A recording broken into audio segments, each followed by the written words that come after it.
Good evening, everyone. Welcome to the fourth edition of Berkeley Lab's second campus public meetings. My name is Jeff Miller, Head of Public Affairs at Berkeley Lab. I'm going to be your host for the evening. We're happy to see such a large turnout tonight. Thank you, Albany, for your interest in our proposed second campus and in your hospitality. If you could take a look at tonight's agenda, you will note that at the bottom there is a section reserved for public comment. Okay, is everyone there? If you would like to make a comment at the microphone, you will have needed to have filled out one of these cards and checked the box that says, I would like to speak. So if you would like to speak or fill out make a comment and you've not received a card, please raise your hand now and we will make sure that you get one of these. So is there anyone who would like to speak or make a comment who has not yet received one? I see one hand here. So we have some volunteers to make sure this gentleman receives his card. Anyone else? A few people in here. And some over here?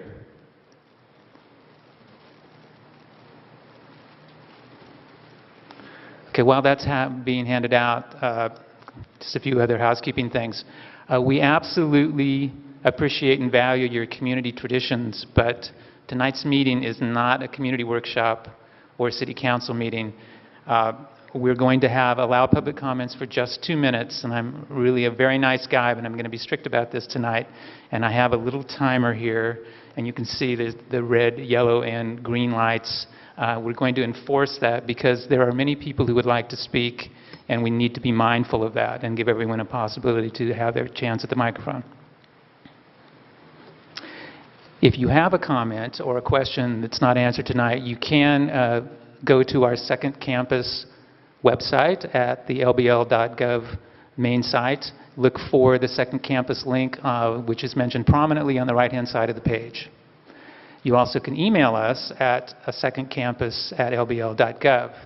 I should mention as well that on the website we will be listing frequently asked questions, so questions that have emerged from this entire process will be listed there with answers that we have compiled for you.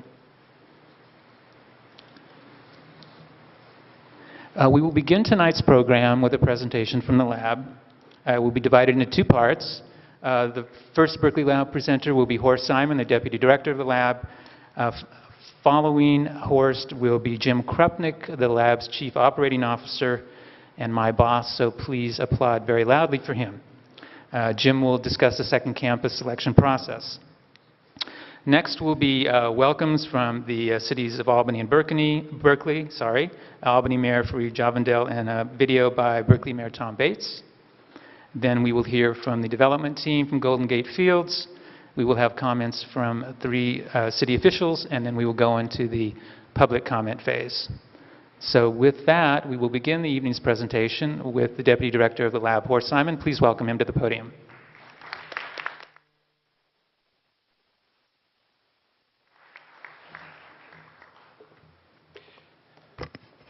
Good evening. My name is Horst Simon. I'm the Deputy Director of Lawrence Berkeley National Labs, and I welcome the citizens of Albany and, of course, hopefully also many residents from Berkeley to our informational meeting.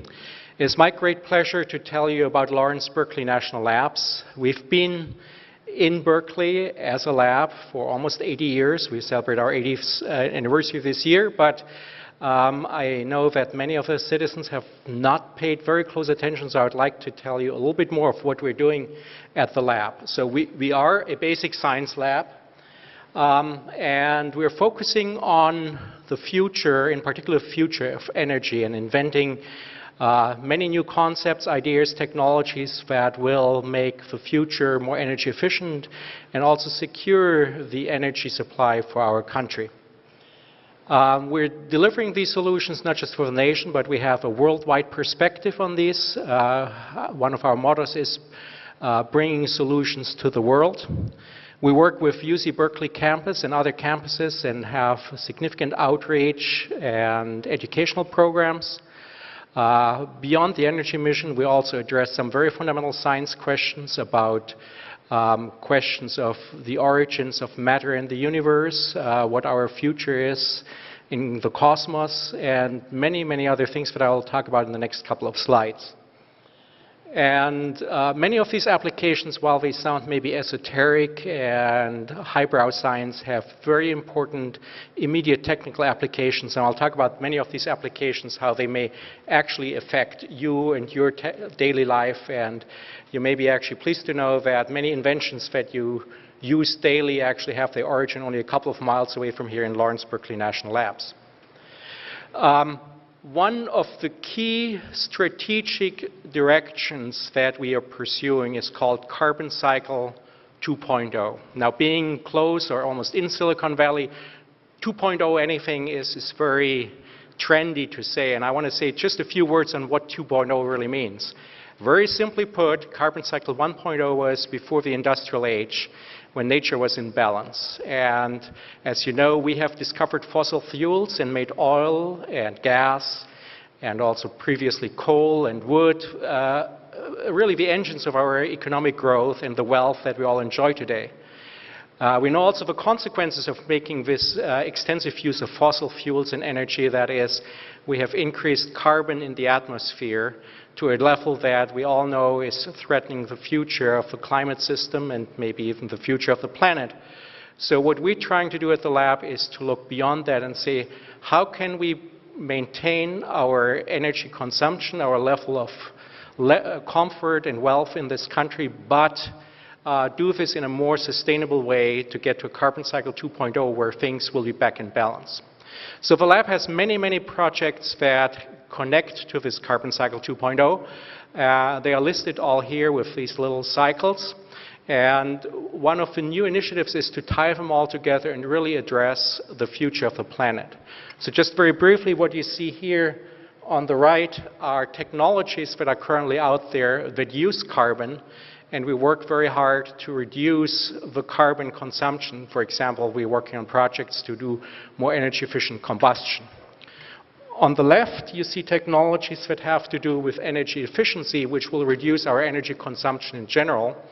And I'll talk about some of those projects in more detail. Some of the more exciting ones are things that we actually do to affect energy consumption in the third world, or we also do many projects that affect you in your daily life, the way you use energy.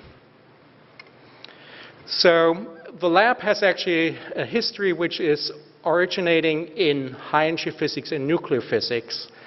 And this is basically technology which goes back to what now is called maybe the atomic age. One of the derivatives of this technology is a set of inventions that were made in Berkeley, at Lawrence Berkeley National Labs, that probably will last in all future, and this is the discovery of many new elements.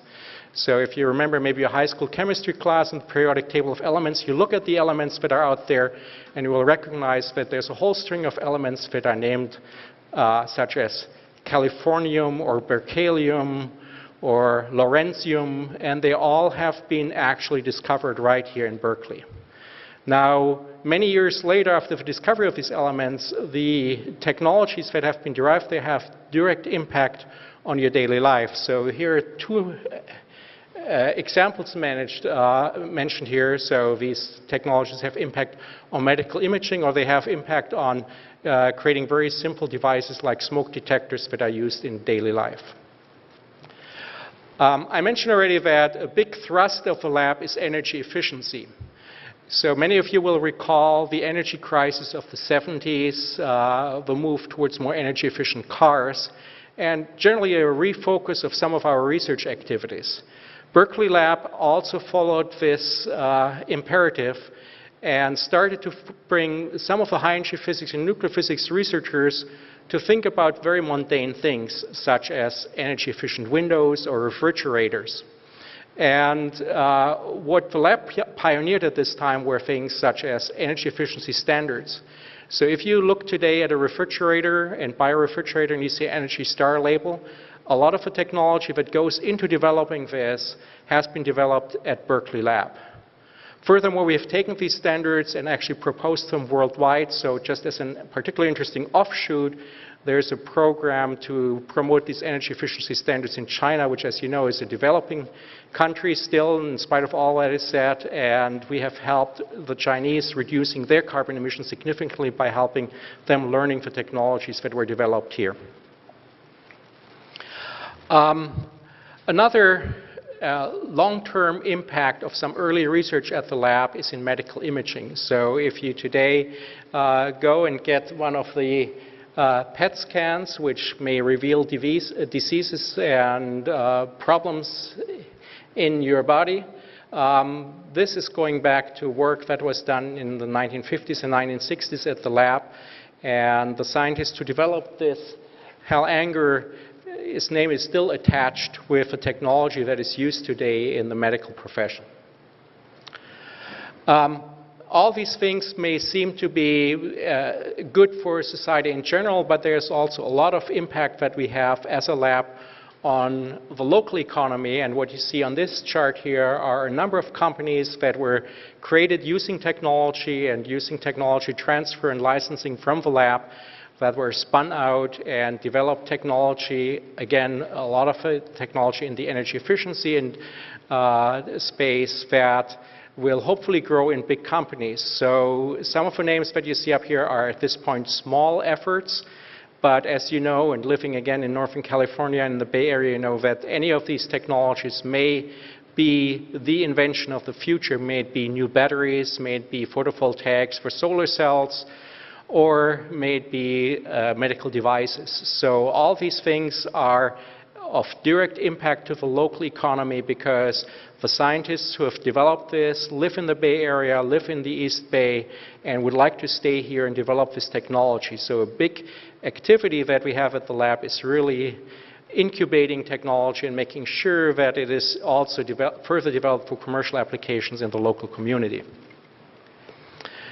So this is just a couple of highlights. It is also important to put the lab in perspective in terms of just a few numbers. We are very proud of having 2 Nobel Prize winners who have worked at the lab and still work at the lab.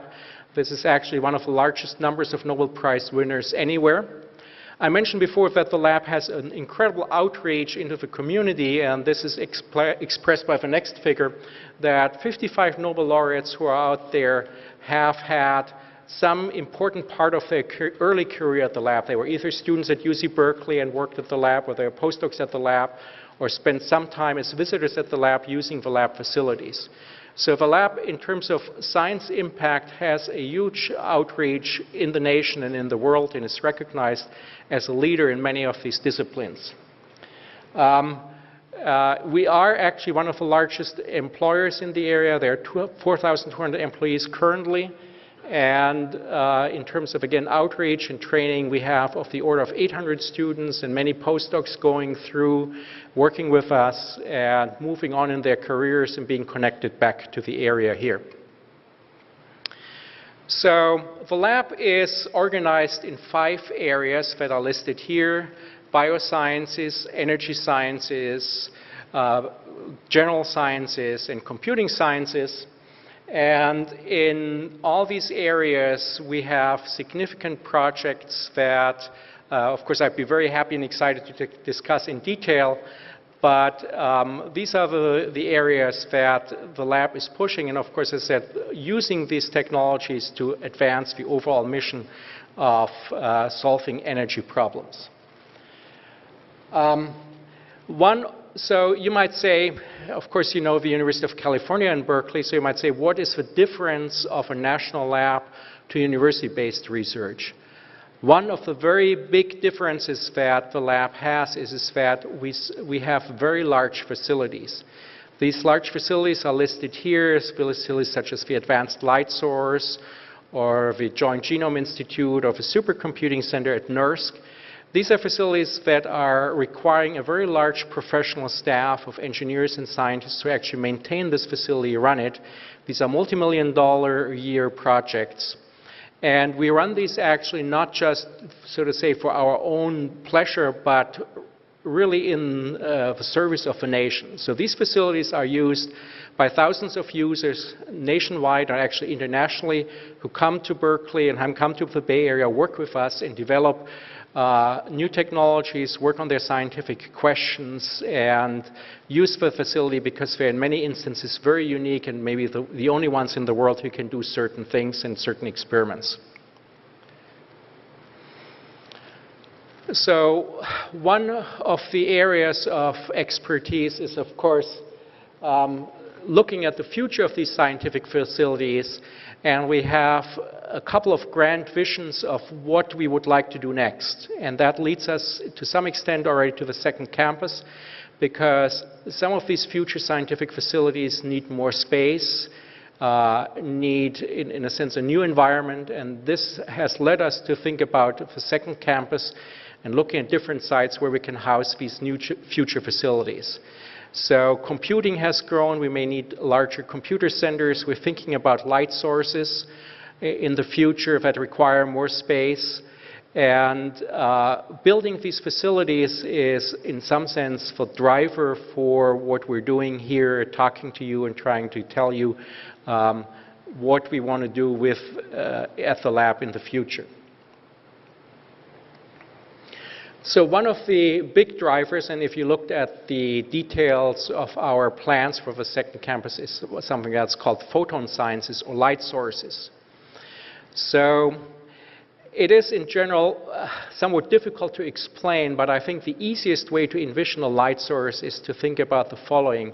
Maybe some of you know the first photos, or actually the first movies that were made. And if you remember some of these 19th century images of horses galloping, there was a very important question. Do actually the 4 feet of a horse at some point are all in the air when a horse is galloping? And only actually taking a sequence of photos in rapid sequence was able to answer the questions. So in that instance, we took photos of maybe 3 or 4 a second.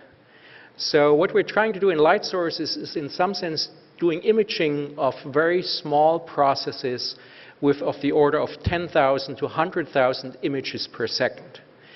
Building such a facility allows us to look at very detailed chemical processes that are very important to understand our energy future. For example, at the process of photosynthesis that plants have perfected over millions of years and have been very successful to very effectively generate energy out of air, water, and carbon dioxide. We still don't know how plants do it, but we believe that a tool like the next generation light source that we're planning to build here will enable us to look very closely at these processes and maybe get some fundamental understanding that allows us to solve one of the basic energy problems. I mentioned this before. We are not just a local lab that has impact on the Bay Area or on the nation. We really have a vision of the fact that the energy problem is a worldwide problem. So we are looking at a lot of technologies, how they can actually impact the world in general, and in particular the third world. So what you see on this slide are 3 technologies that have been developed at the lab that have been particularly helpful. There was a project called UV Waterworks, which is very simple basic technology, which is now deployed in India and in Bangladesh, which allows to clean water very simply with ultraviolet rays, so basically with sunlight, and makes drinking water much more easily and much more safely available to large numbers of population. You also see a picture here of a Darfur stove, which was a simple mechanical engineering device to build a stove that very efficiently burns all kinds of materials, which was deployed in Darfur and will be deployed in other areas in Africa, which in a sense allows, for example, women who have been really under this incredible challenge to go out and find firewood in an environment that was very hostile, to actually burn more material at home and therefore reduce their risk. And these are low-tech devices that we have developed and deployed in the third world. On the other extreme, you see an image that shows the malaria drug that has been improved. So you may know that malaria is, of course, a still widespread disease in the third world that could be cured, but drugs are incredibly expensive and are not affordable for many people in the third world. So what we've been working on is on bioengineering to increase the production of artemisinin, which is the key ingredient in this drug. And instead of deriving this from a plant, there has been a way found to actually artificially develop this through efforts at a center that we have at the lab called the Joint Bioenergy Institute. And so we have actually contributed again to some medical progress that helps across the world. The lab also is a good citizen in terms of interacting and very deeply collaborating with many of the local educational institutions with K through 12. We have a number of programs that reach out in the community. Let me just mention one, which is the so-called Nano High program, which brings high school students to the lab to engage and learn about nanoscience. That has been extremely successful and bring hundreds of students out of local area in. We continue these programs. We actually just decided to increase our high school projects. Many of the research divisions have similar programs that work with K through 12. And we have a program that brings scientists from the lab to work with East Bay schools and tell them about science. I think that probably all of you share the concern that we have to increase our math and science education at all levels to make our next generation here very scientific literate and be very successful in a global competition for the best talent. The last thing I want to talk about is the lab. Is open, and we have increased our openness interaction with the community through many ways. We have had a very successful open house that was attended by 3,500 local residents in last October. We'll continue this. But I think one very important element of our interaction with the community is the Community Advisory Group. That is a group that has been established with local residents and civic leaders that provide input to the lab, how to react to certain challenges that we all have. We listen to what you have to say. You have the information about the Community Advisory Group here. This is the website. This is an open meeting. You're certainly all welcome to attend the next meeting, and the website will tell you where this will take place, and if you have any concerns about any of the things that are going on at the lab in terms of our long-term development, the work we are doing, the impact that we may have on your community or life, then we're really interested in listening to what you have to say. And so this meeting here is another example that we interested in input, listening to you, and of course very much encourage your questions about what the lab is doing, in particular what the second campus is about. So with this, I want to turn this over to my colleague Jim Krupnick, who is the Chief Operating Officer at the lab, and he will tell you how the science that we're doing requires us to look at new facilities, new areas of growth, and in particular the second campus projects. Jim.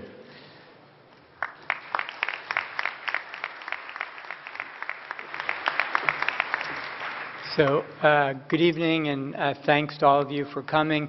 I do want to give you some more specifics about the second campus initiative.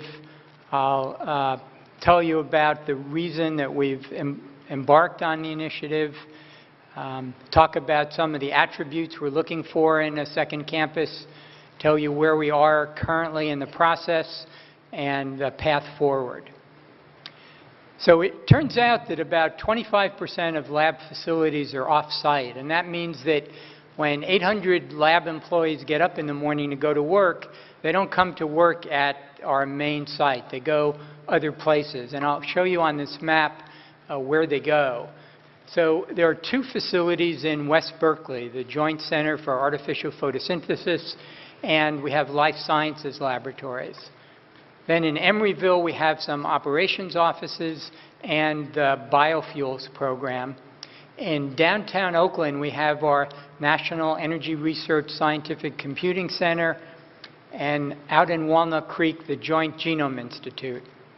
So about 2 years ago, our lab director decided that we had a strategic need to do two things.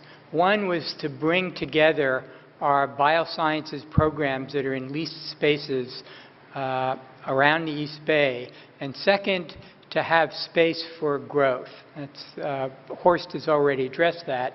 And if we're able to do that, we can do basically three things. We can reduce the barriers to scientific collaboration, and here I'm really talking about the physical barriers, having scientists in multiple locations when they could be working together. And that leads to the second point, which is much more cost-effective work. We can provide more science at a lower cost, partly from the productivity that comes from scientists working together, and second, from the simplification of the operations. When you have facilities in a number of places, if you can bring them together, you can get rid of facilities that are duplicated, loading docks, certain kinds of labs can be brought together. So generally, they'd be more efficient.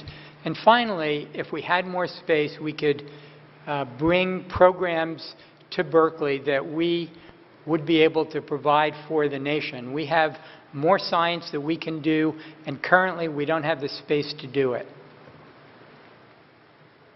So the starting point for the second campus, as Horst said, are the biosciences programs that are in these three locations, in West Berkeley, in Emeryville, and in Walnut Creek.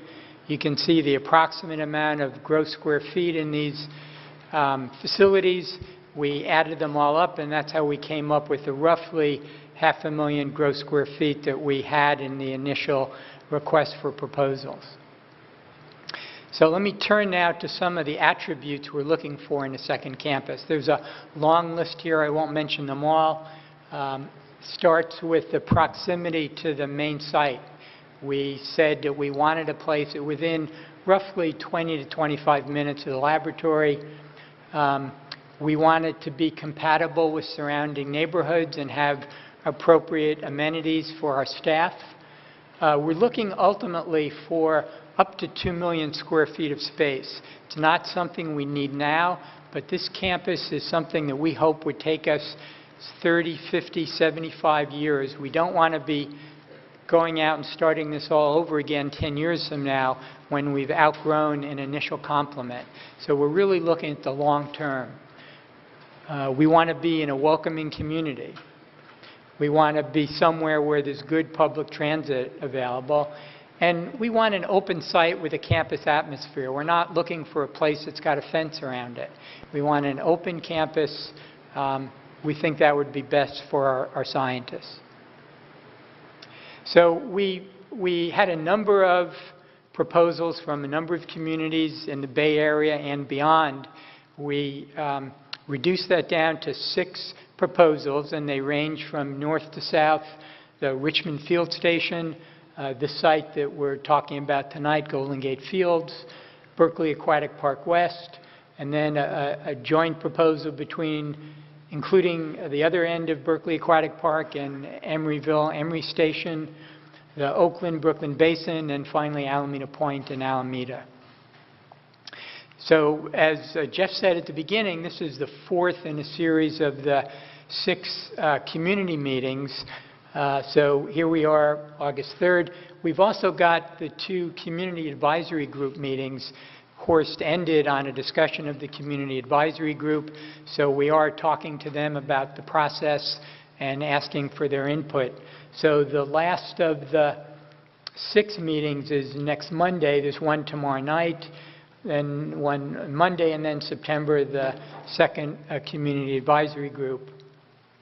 This is our current summary schedule. So we're doing community outreach now. We then would plan to do due diligence on the shortlisted sites, and we'll be looking for additional information that probably won't be coming until September. We currently had a goal of November 11th to be able to announce a preferred site, but I can tell you that that is just a goal. It is not a hard deadline, and we would be willing to entertain changing that date depending on circumstances. So that is not a hard deadline. We then will have to do environmental review. We're expecting that to take a couple of years, and it really won't be until we're done with that environmental review before we know what the final site is. And then we hope to be in construction 2014 to 2016 and be able to move into the site in early 2016. So these are some of the images from the first 80 years of science at Berkeley Lab, and we're convinced that a second campus would allow us to do outstanding science well into the next century. So thank you very much.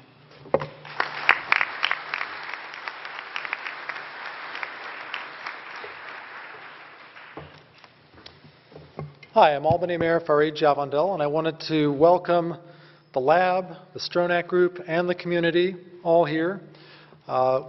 This, as I view it, is something that is a site that can succeed through partnership between all of these groups, that has the potential to be something that can be developed to everybody's mutual benefit. Clearly, the site is an excellent site. The access is good. We've got 2 freeway interchanges, one that was upgraded within the past decade and another one that will be within the next decade. The views are spectacular. Certainly for those who are used to the views from the current LBL campus, this is not going to be a letdown for you by comparison. The space flexibility of this site compared to the other sites, I've got to think, is pretty darn good. It's a large site, has great potential. The proximity to recreation, to restaurants, and to current and potential future lab employees is also something that's important. I think we've got close to 250 employees currently in Albany, about 1,200 in Berkeley. That's about a third of the lab's current employees. So proximity there is great, not to mention the proximity to the current lab, to UC, to the UC Village. So I think we've got a site that's hard to beat. The interest and the potential for the community is one that I think, 2 years ago we went through a process, in fact started more than 2 years ago, wrapped up last year, the Albany Voices Division process for the waterfront that identified what the community was really interested in seeing eventually at the Golden Gate Field site. This proposal has the potential to really bring about that type of vision. I think that what we're going to see here is the ability to refine that vision based on the inclusion of the lab as an element, to see how well that can fit. We have a very educated population within Albany and Berkeley, which is great for the lab, I think. And of course, that means that we like to make informed decisions. We seek out information. We want to get all the data that we can to make smart decisions for the future, and that's what the process is all about. The developer is working to take the input that's developing as we go and refine the process or the project as much as possible, try to come up with the best fit for everybody. So we applaud that effort. I do want to comment that as we look at the process, the big picture here, this is the lab's meeting, so they can answer the questions that are directed to the lab tonight. And I want to emphasize that because the city and the developer will continue to be accessible to the community throughout the coming months. We have engaged Fern Tiger and Associates, who assisted the city with the original Voices Division process, and now we're pursuing Voices Division 2 for the Albany community to refine that vision based on the current landscape of what we have in this opportunity. And so any questions that relate to the city, to the developer, we're going to capture all of those. We're going to put them on the Voices Division website. We're going to answer those through the process on the website through upcoming meetings. So I really want to emphasize this is a great opportunity for us as a community to really engage with the lab, and that's going to be the primary focus. Obviously, we want the lab to hear all the other questions and concerns because, again, we all want to get all the information out and make smart decisions.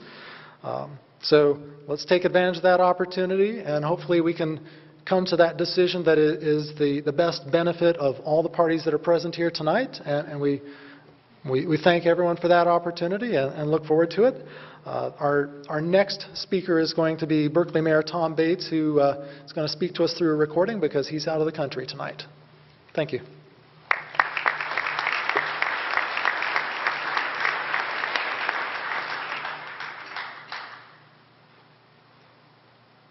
Well, good evening, and thanks for coming out tonight. I really appreciate you coming and having an opportunity to learn about the wonderful sites that we have in Berkeley.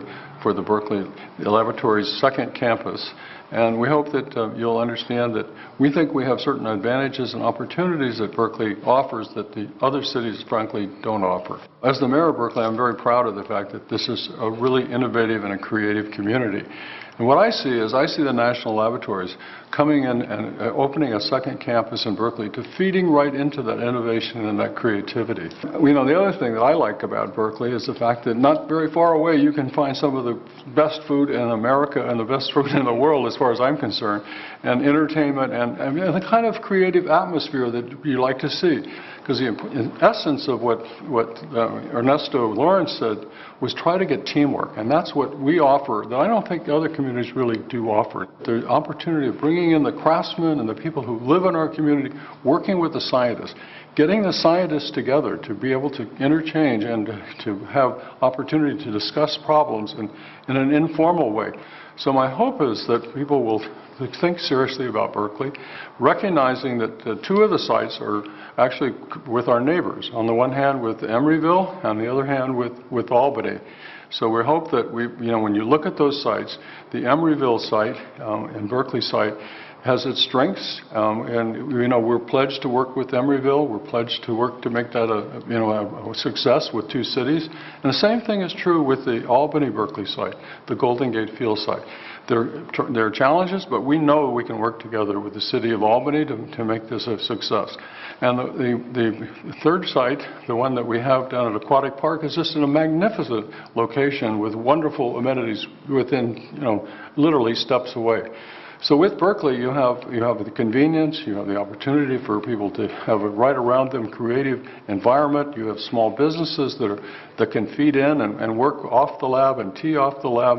So when you look at this all together, what you end up with is one city that can offer innovation, creativity, and I think a successful opportunity for the national laboratories to have their second campus here in Berkeley. So please consider us, and we look forward to do the next step in the process.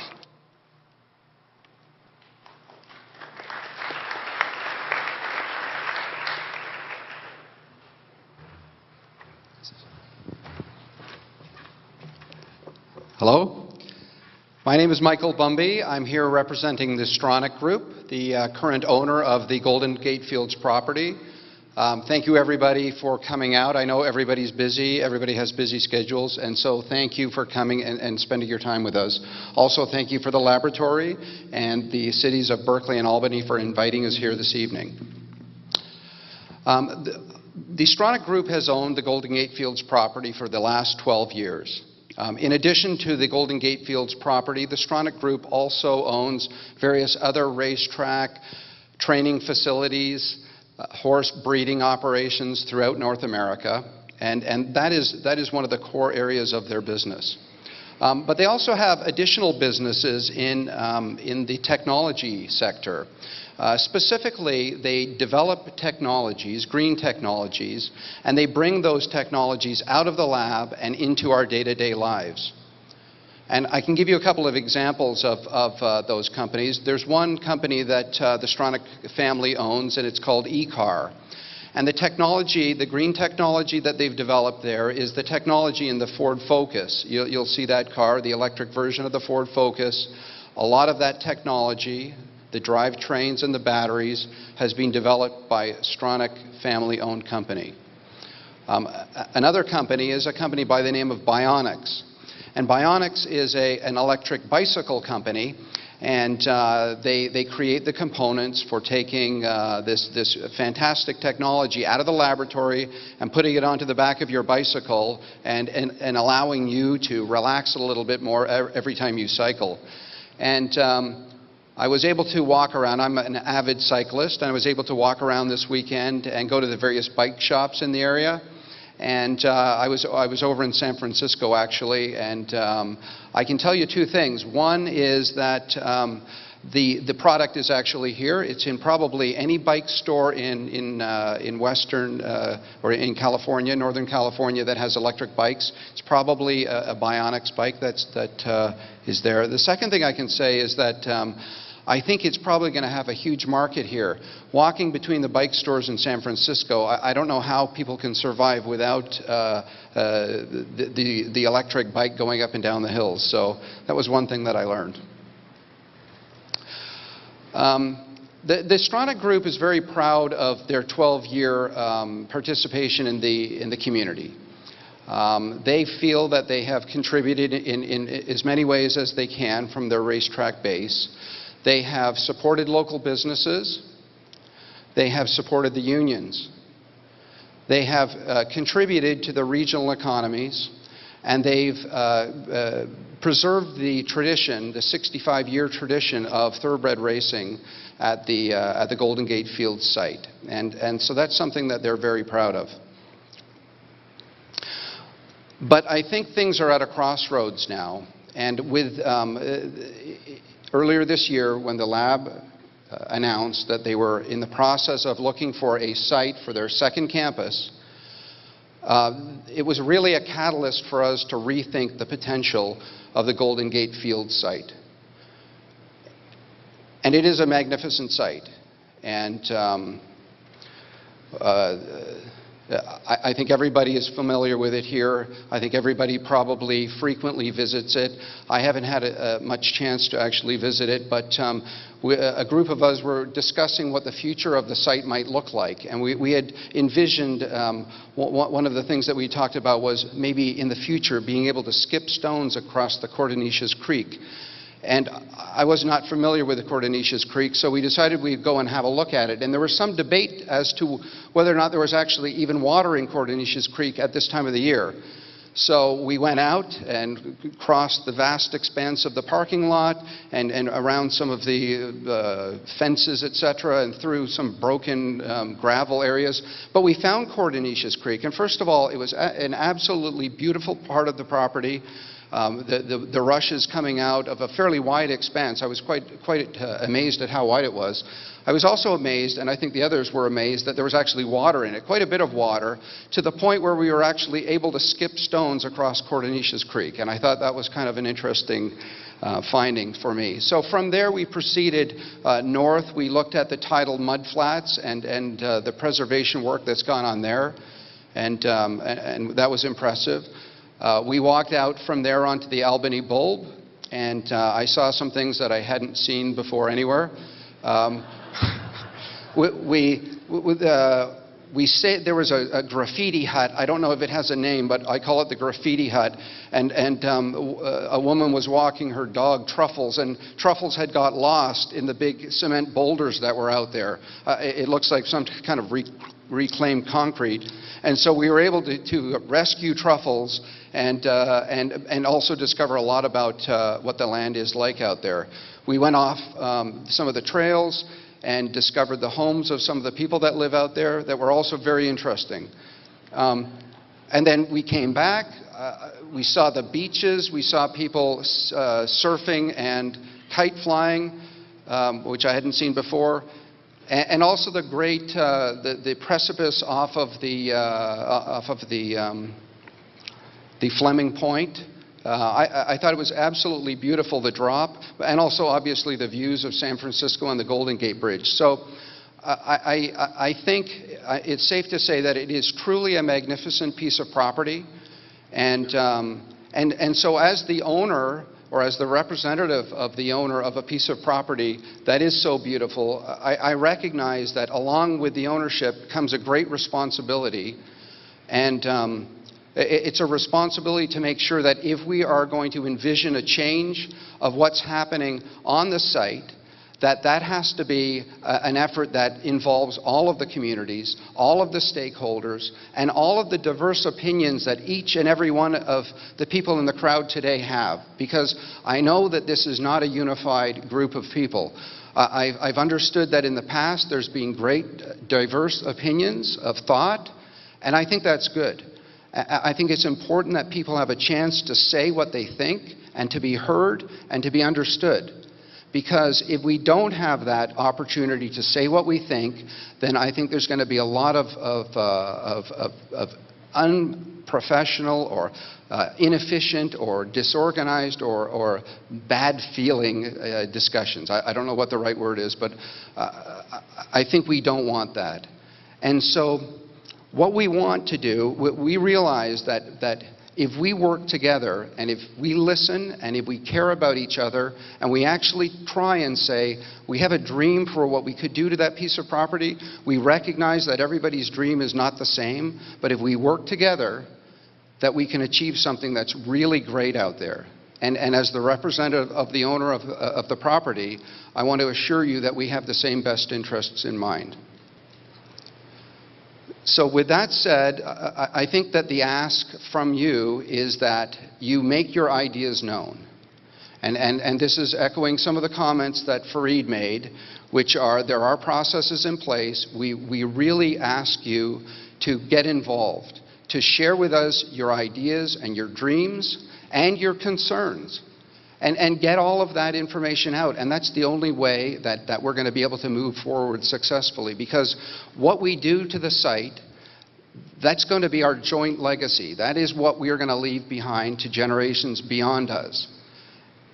It's what when we're gone, that property is going to still be there. And people are going to either say, you know, it's okay, we tolerate what's out there. Or, hey, we welcome what's out there, it was pretty good. Or they're going to say, those people, that was really good. This is a celebration of what they've done out there. And I think that's what we all want. And that's certainly what the development team wants that's worked on this project. And so I assure you that's what we want. So with that, I thank you all for coming this evening. I hope the rest of the presentation you find useful, and I'm going to pass it over now to the head of the development team, Wei Chu.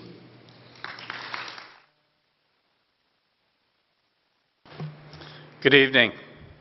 This is a pretty good crowd. I'm glad we moved the location. Thank you all for coming out. It's a delight to be here, and we're honored by your presence. My name is Wei Chu, and I am the principal of Newell Real Estate Advisors, which is a consultancy and the development manager for the Stronach Group and for this project. Tonight I'm going to talk to you, and we're going to do 4 things. Number 1, I'm going to try to explain who we are, the team. Number 2, I'm going to give you some background on what we call is the grammar of the site. Number 3, we're going to try to show how the grammar of the site informed and allowed our decisions. And hopefully you will see that our decisions were not capricious and they were not irresponsible. Because as development managers, we feel like this property belongs to the people and that we are the stewards and we want to guide its development as beautifully as we can. So what are the considerations and who are the stakeholders? Number 1, you, the communities. Number 2, the Lawrence Berkeley National Laboratory. And number 3, it's the Stronach Group, the landowners. And unless all 3 of those parties and stakeholders are satisfied, this project does not happen. It's a 3-legged stool, and we need to satisfy the concerns, the interests, the aspirations of all of those stakeholders. So who are we? We're development managers, and while all of us have done development, we believe we're stewards of this property. We start with RMW, architects, homegrown, based in San Francisco, and whose clients include household names: Apple, Yahoo, Genentech, and even the lab itself. William McDonough and Partners, the preeminent name in sustainability and design. whose principles derive from the diversity of nature. The Parsons Corporation, 10,000 people doing project management, program management, and construction management in over 100 countries and across virtually every industry. And the SWA Group, a worldwide, world-renowned urban landscape design firm with projects that you have walked through and admired. The California Academy of Sciences, Alameda Marina Village, and Santana Row. And behind them are a host, a cadre of other people who have invested in the study of this site. From geotechnical to structural to civil to MEP, vibration analysts, traffic studies, and fiscal impact studies.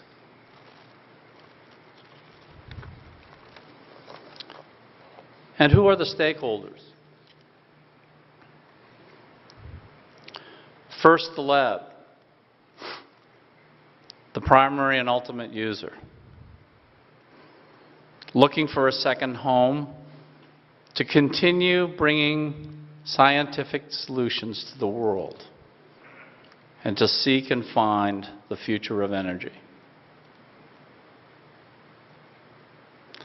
Remember, they have 5 very other credible sites.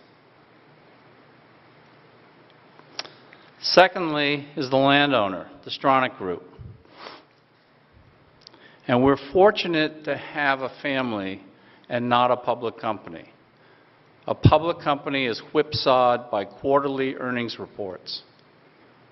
And we have a family who's been successful in industries and business and who have a long-term view.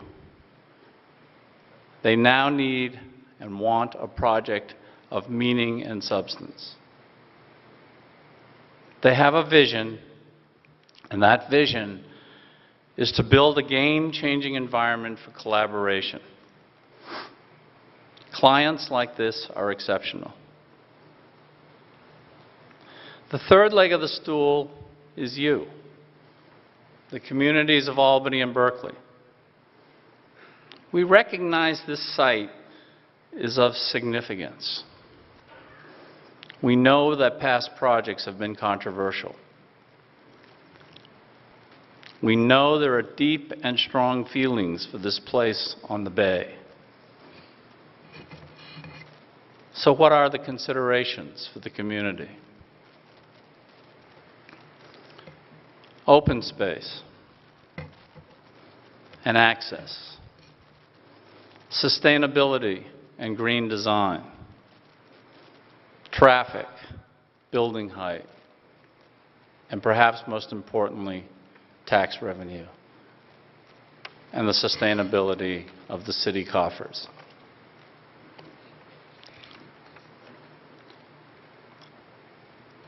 When I was in graduate school, late one night, I was struggling with a project in a third-year design studio. I had a wonderful Hungarian professor, and he came by late that evening, monitoring all of us, and he stopped at my desk. He looked over my shoulder at the work I was doing. And there was a long, pregnant pause. And he said, "You have to learn the grammar before you can write the poetry." And just like nouns and verbs and prepositions define how we write sentences and how we craft the story, every site has its own unique grammar, its own unique characteristics that drive the design and give us clarity for the solution we want and need. First, are the existing conditions. We have a magnificent site, and for those of you who don't know it, it's proximate to multiple major highways. It's close to public transit. It has BART stations nearby. It has Amtrak nearby. And it has surface bus routes coming down University Avenue from the campus and an existing LBNL shuttle. We can easily extend those shuttles to Solano Avenue and to 4th Street so that the community on the campus moves into the community that already exists,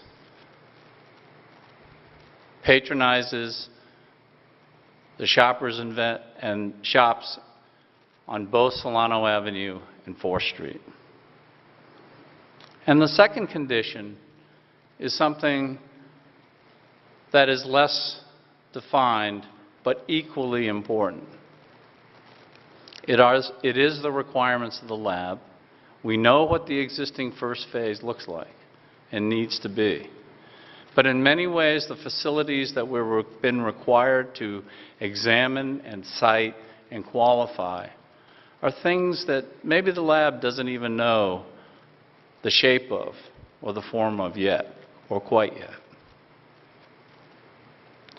The third piece of this is going to be the environmental conditions.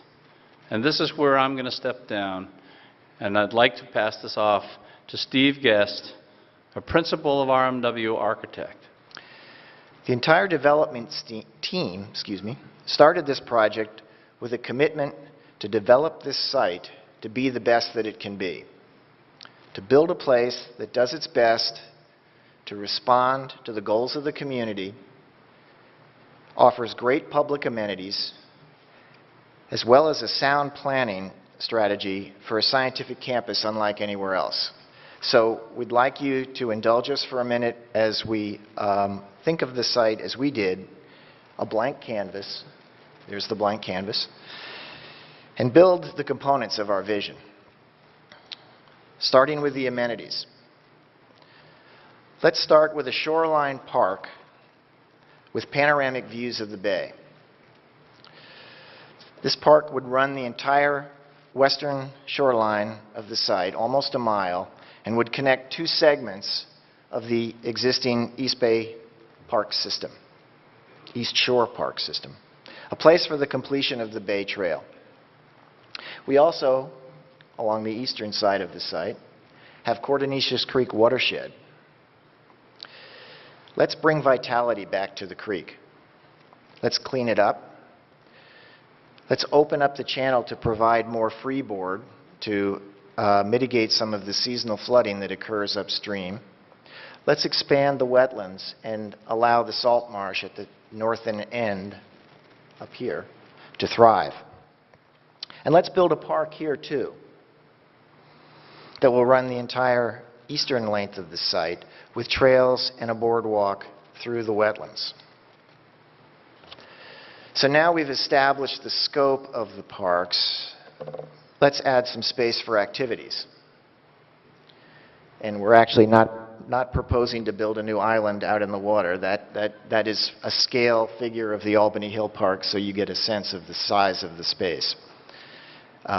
Let's widen out the northern end of the park here, where we have lots of flat land for the existing parking lot, and make spaces that could accommodate large athletic fields or just a place for someone to fly a kite.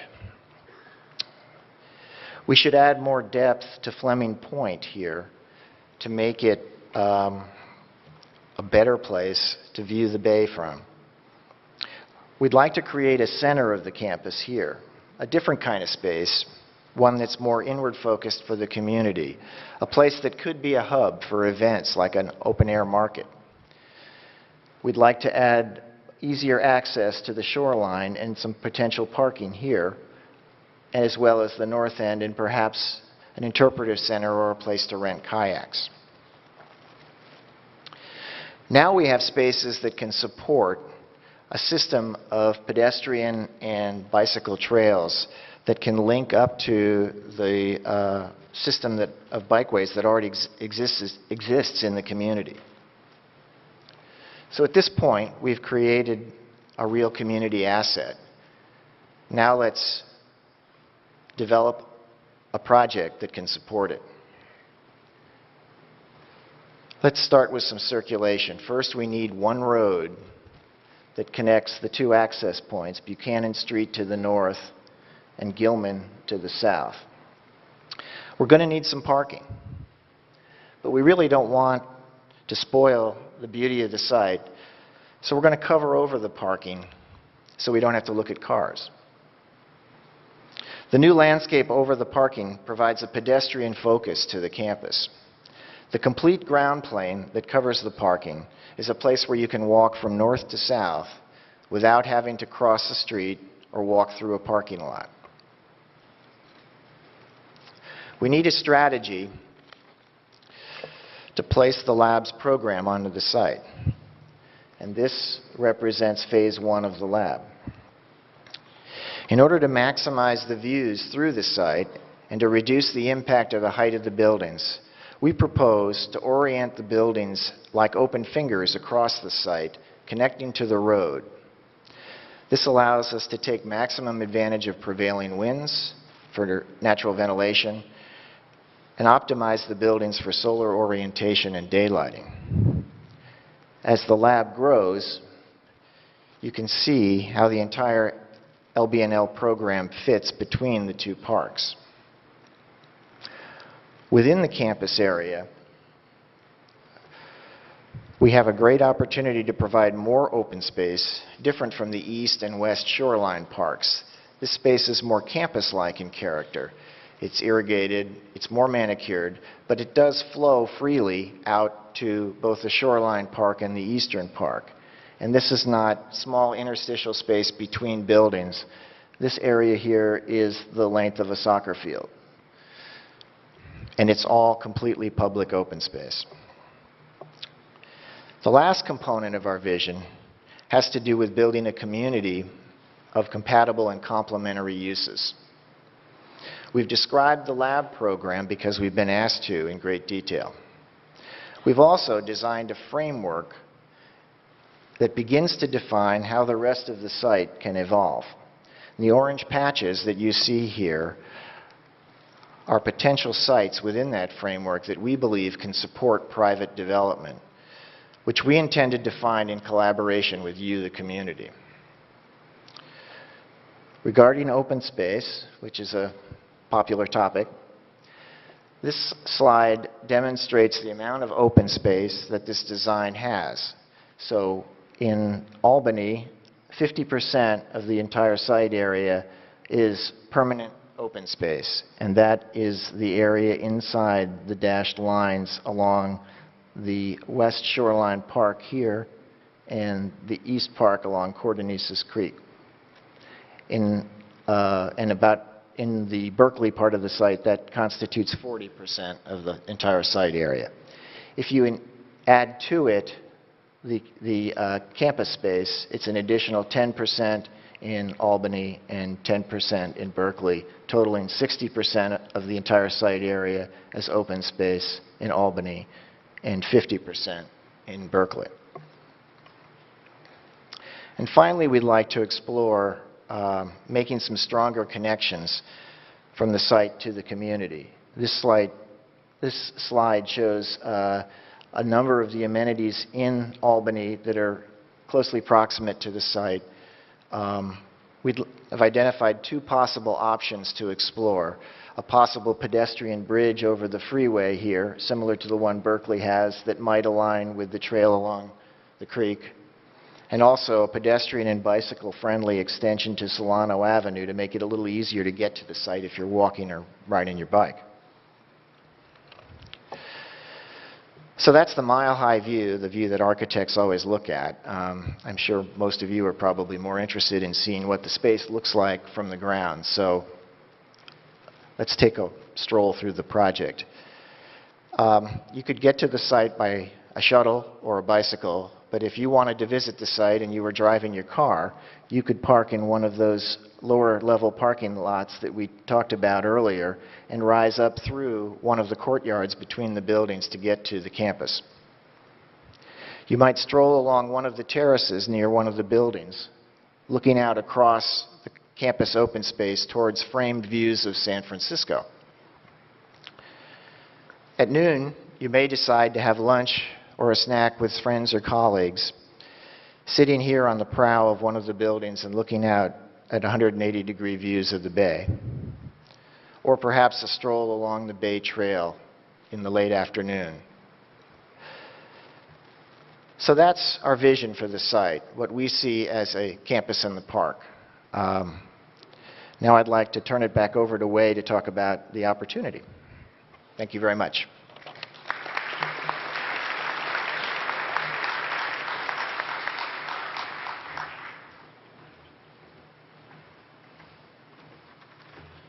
So let's pause for a moment to consider what we've shown you.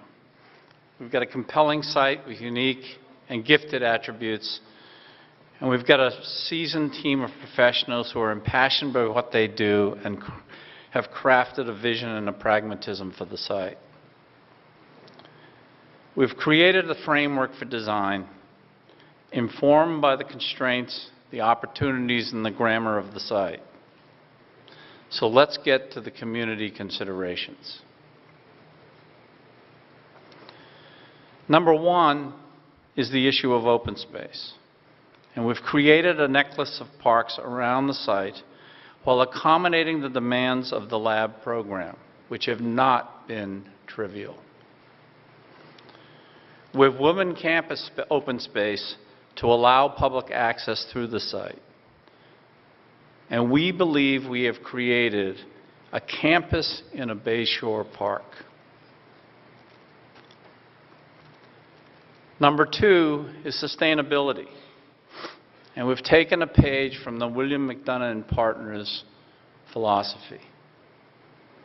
Design is the first signal of human intention.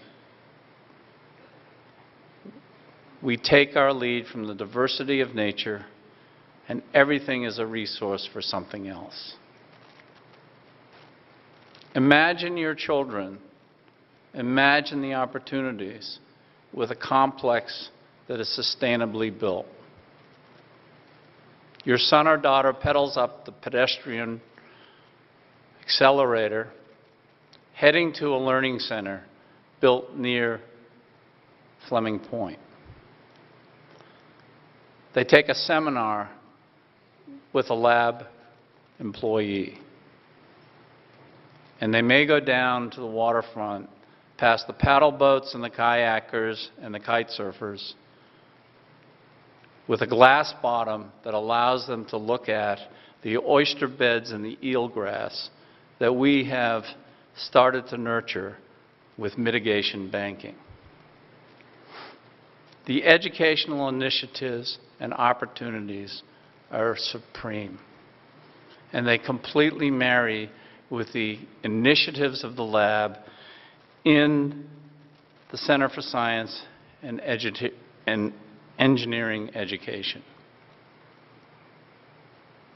Imagine classes in biodiversity, in nanosystems and solar, in cell wall structure and biofuels.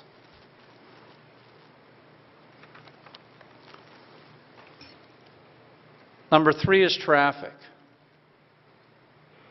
And the principles of sustainable design and smart growth are well known.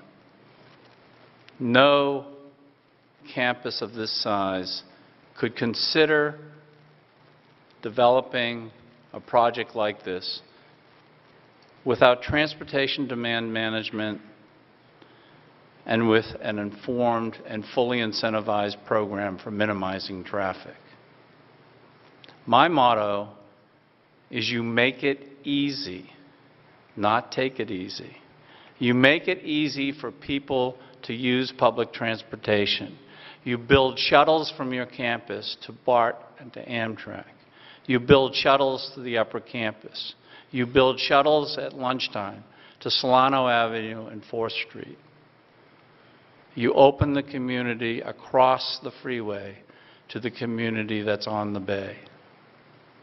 You make it easy for people to use alternative transportation.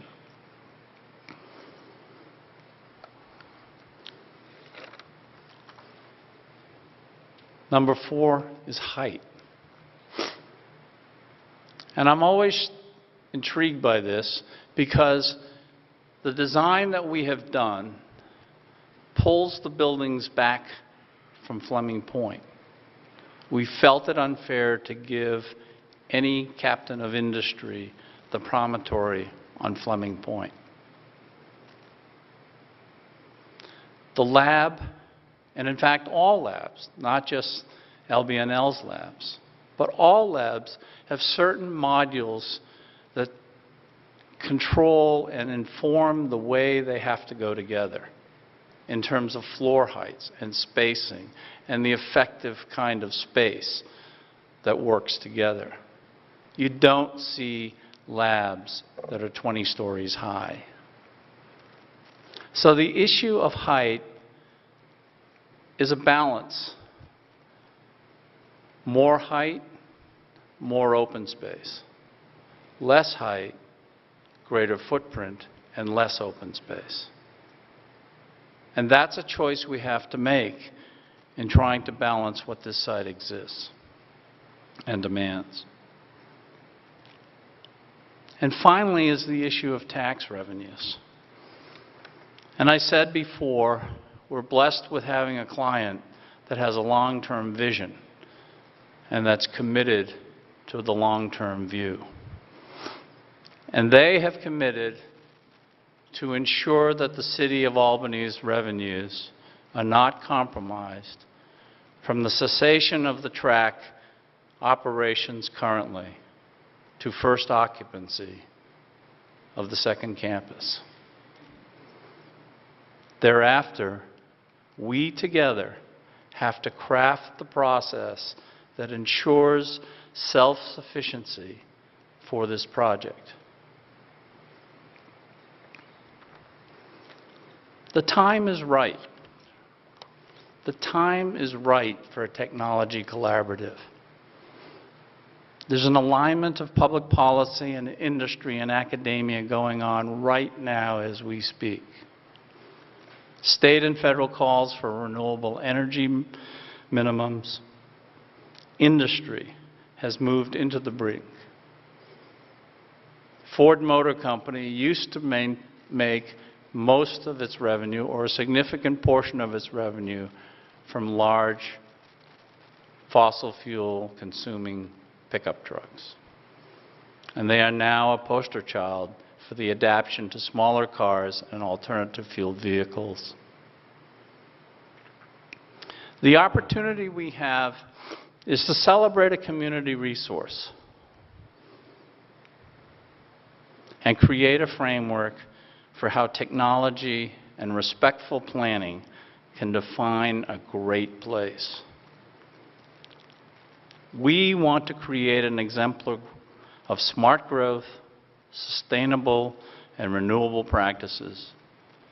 And we want to blend that into a community education system that fosters the learning of the next generation. To define a great technology collaborative is to create a game-changing legacy. And that's the opportunity we have before us. We can knit together a preeminent academic institution with private industry, business incubation, and we can create a community that's an educational synergy for its children. So we have offered you a framework. We ask that you be part of the solution.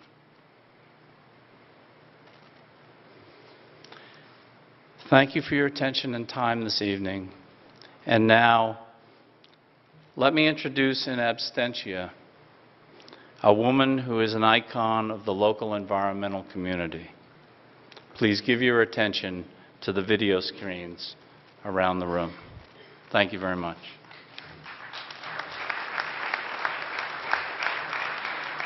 It's just a wonderful sight, it seems to me.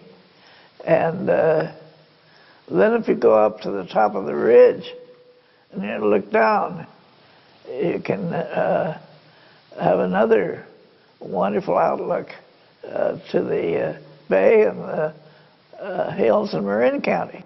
It seems to me this will be a wonderful opportunity for the community to participate with the university and with the city of Berkeley and also the city of Albany. It's just an outstanding area, and many people enjoy it right now. And the hope is that this new proposed development will give the opportunity for many more people to enjoy this shoreline area.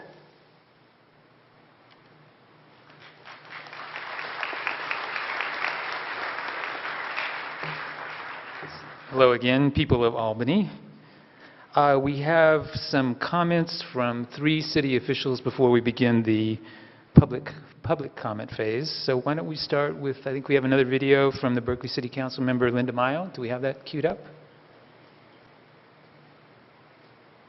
Well, while we wait, the other 2 people speaking are Joanne Weil and Marla Stevenson. So could they come to the mics?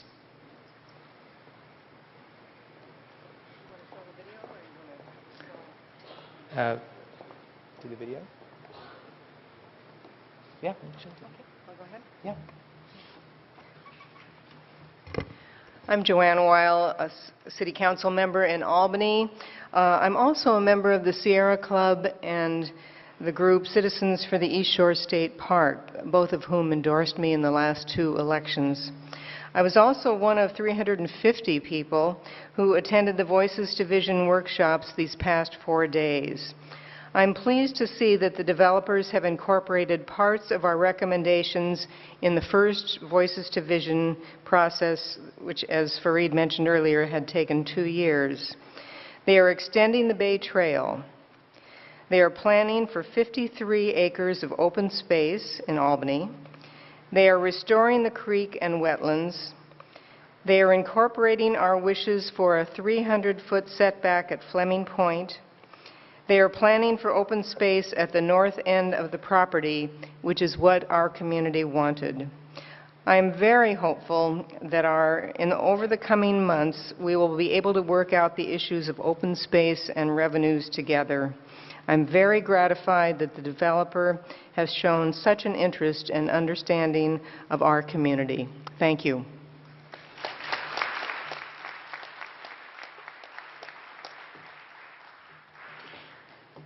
I'm Marla Stevenson, Superintendent of Albany Schools. I'd like to extend a heartfelt welcome tonight to all of our community members who are here with us. For those of you who have never toured Albany High School campus, take a moment to look around you. Tonight, you'll see our 3-story building, our new aquatic facility being built and opening this fall. And remember that it was all built by you, the community that passed those tax measures. Albany schools reflect the heart of this community. We value public education. We value science and math. We value the arts. We value the public process, and we are thoughtful, pragmatic, and fiscally responsible. It's often said that it takes a village to raise a child. The Albany Village includes our strong relationships with UC Berkeley and our very strong relationships with our business community, including Golden Gate Fields. Tonight has been a wonderful opportunity for me to hear more about the possibility of a new use for Golden Gate Fields, one that brings technology, science, and research into our backyard.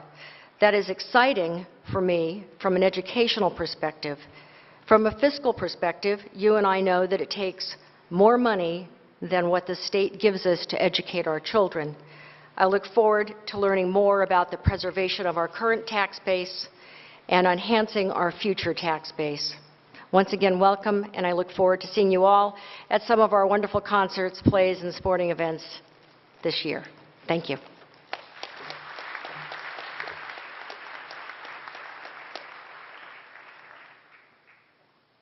I'm a staunch supporter of the labs locating in West Berkeley. It's a win-win situation for them. It's a win-win situation for Berkeley. There really isn't a better place. Most people don't realize that I was a lab employee for over 20 years in an administrative capacity. I'm not a scientist, but what I did see there, and I helped move forward through grant opportunities in administration, was all of the work that they've done. Particularly, they had a very vibrant solar program before solar hit the map. And it was that early research that enabled our solar technologies today to move forward. And then there's the battery program, which took a tremendous amount of energy to put together students, postdocs, professors working on battery technology. It's because of that research that we have the advanced battery technology that is now in place all over the world. I know that some people are concerned that the lab, because it's funded by the DOE, will not be making contributions to our tax base, but they're really failing to see the fact that the lab will make many contributions to our tax base, both by patronizing all of our businesses down there and helping them thrive and grow, and in particular provide jobs for the people who live here, which is something very, very important to the City Council and to the unions. To actually improve all of these skills, to provide benefits not just in jobs but in improved transit. You know, our transit down in West Berkeley really, it needs to be improved, and this will help actually bring a lot of resources to West Berkeley. One of the things the lab does was it brings high school students and students into the lab for a national lab experience, which is very rare. You just can't get that anywhere. And the prospects for our students to actually have internships there, to have an experience in a high-level research lab, it's phenomenal. The opportunities are legion.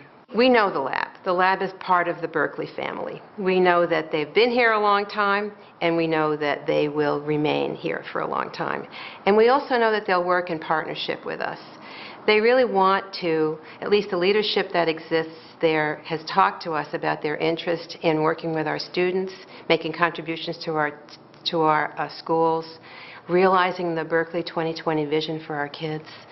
I mean, that's something that's really resonating with them because it's their future leadership. It's, you know, it helps all of us make progress when we lift everybody else up in the community. And so we would like to welcome the lab and like to ask you who are here tonight to work with us to welcome them and also work in partnership with them so that we're all successful.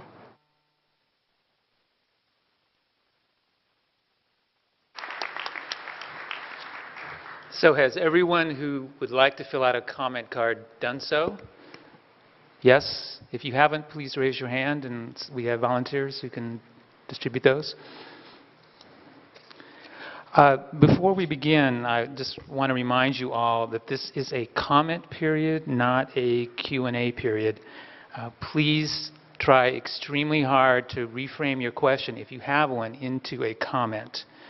If you can't, we will try to answer them if they're simple questions, but keep in mind that we're already running behind time. Some questions require a lot more elaboration. I point out that we will be gathering all this information, posting it to our second campus website, and we'll have a long list of things that we'll be commenting on for you that have arisen in these various public meetings. But the public meeting process does not conclude until Monday night, so you need to give us some time. So nonetheless, we defer and we will refer you to that site if some of these questions become much more complicated. If you have specific questions about the development that are better asked of the developer, again, we ask you to save those for your community process. We're not going to be getting into any of those details. We're at the 30,000-foot level here tonight for us. So with those ground rules, and just because you have 2 minutes, it doesn't mean that you can't end sooner than that, and I'll encourage you to do so. We're already at 2 minutes to 9. The meeting is scheduled to end at 9:30. We'll probably run a little bit past that, but not too long. So keep that in mind. We have probably at least 24 cards here. So I will begin by getting the first group, and we'll call the names, and please line up at either one of the microphones, please. It's Michael Warburton. I believe the last name is Cleveland. And Naboisek. We'll take some more. Let's get him. Let's move this along. Then we have, I'm sorry. Can't believe some handwriting is worse than mine.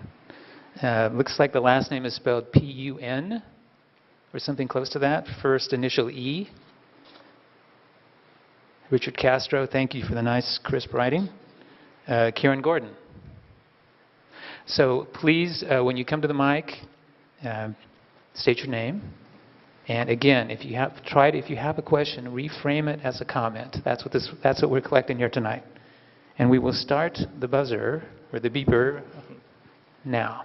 And your name, sir? Yeah, I'm Michael Warburton, and I was curious as to what might happen if the smartest way to adapt to climate change and rising sea level is to pull back from the shoreline. Is it an excellent center for research, or is it sunk cost in a poor investment? Because it takes a lot to hold back water. The Netherlands has an entire tax base of people who are below sea level who have an interest in maintaining a seawall. California does not. And I was just curious about why the lab was looking at all the lowest places along the bay. And, we could be leaders in the world. There are going to be climate refugees in a lot of places.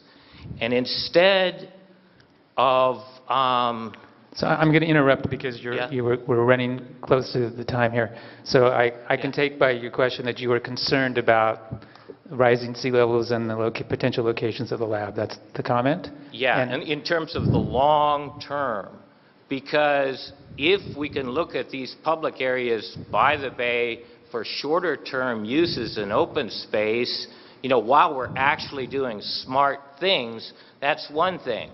But if we're trying to rescue our urban centers with heroic engineering, that is not an efficient use of either energy or comment time. noted. Thank you, Mr. Warburton. Next, we'll alternate. Let's do this microphone here. Hi, can you hear me? Yes. My name is Karen Gordon, and while I'm more impressed with the developers' maps than I was during the Voices to Visions, I do have a question for the owners of the land, which is, if you are committed to racing, and if there is no structural defect at the current race site, why don't you promote and build up your business here in Albany? Albany is a quiet town whose peace and safety might suffer from the commercial buildup of this site. If your only reason for leaving is financial, and the people of Albany would support the racetrack business, would you stay here? Sometimes growth is not necessarily desirable. So would you like to rephrase that as a comment? Because I stated at the beginning where the developers, you have to engage with them in the community process. Okay. And you have exactly 57 seconds. My comment is, why not leave the racetrack there and promote that business growing so that Albany can keep its tax base and we have the openness and beauty of the racetrack already. Okay, thank you for your comments. Next person over here. And your name, sir? My name is Jim Cleveland, and I want to first thank you for coming here tonight. We've learned a lot from the people who made the previous presentations, and I'd like people to take a look at what the Sierra Club provided and what the 1,000 employees who work at Golden Gate Fields have provided for us to look at. The one thing that I'm concerned about is what the future effect will be on revenues to the city of Albany. And when I looked at the Voices to Vision thing, I noticed that Albany supplies 79% of the gross land, 109 acres, while Berkeley supplies only 21% or 29 acres, which is a 4-to-1 negative disadvantage for Albany. However, within those sites, the 29 acres being where the stables are located, Berkeley will get to commercially develop 60% of those 29 acres, while Albany will not be able to commercially develop more than 15% of the 109 acres it has. There's a huge negative imbalance with what Albany gets to do and what Berkeley gets to do on that piece of property. What I would hope that the people would consider is that since Berkeley is very welcome to the National Lab and it's part of their community, would they consider using the 29 acres where the stables are to build the initial 6 buildings? And then the other 13 buildings would be on the Albany side. But it would be consistent with We're within 20 seconds now, please. It would be consistent with what Mr. Krupnick said, that we're looking 30, 50, or 75 years down the road. And that would be a huge risk for Albany to take, because where we have the Whole Foods project, the university has been there for probably over 50 years, maybe 55 or 60 years. Okay, no revenue. Thank you very much for your comments. Do we have another person in the queue? Okay, so I guess these 3 are not here, so let's take a... Oh, we have some more? Okay, while this person is coming to the mic, let's call Robert Chisti, Francesco Papalia, and Todd Abbott. And so your name, please? My name is Cynthia Nabasak. I'm an employee at Golden Gate Fields. I really don't know where to start. I live in the Berkeley Hills, was born and raised in Berkeley, was raised by very active political parents who were passionate about maintaining the beauty and environment and spent their life dedicated to that cause. During the course of my life, I have ended up working at Golden Gate Fields for 20 years, and I have not yet heard from any of our management teams or upper core administration on the jobs that are at stake that will be lost because of this venture. If we are taken on, it will impact us probably in the excess of 1,000 jobs. And we were not notified ahead of time. I think this is of great concern that as of Friday of last week was the first time we heard of this meeting that was being conducted, and at least 1,100 of our employees are not on site to come here to voice their opinion, as well as the probably 7 of 8 unions that are involved with Golden Gate Fields.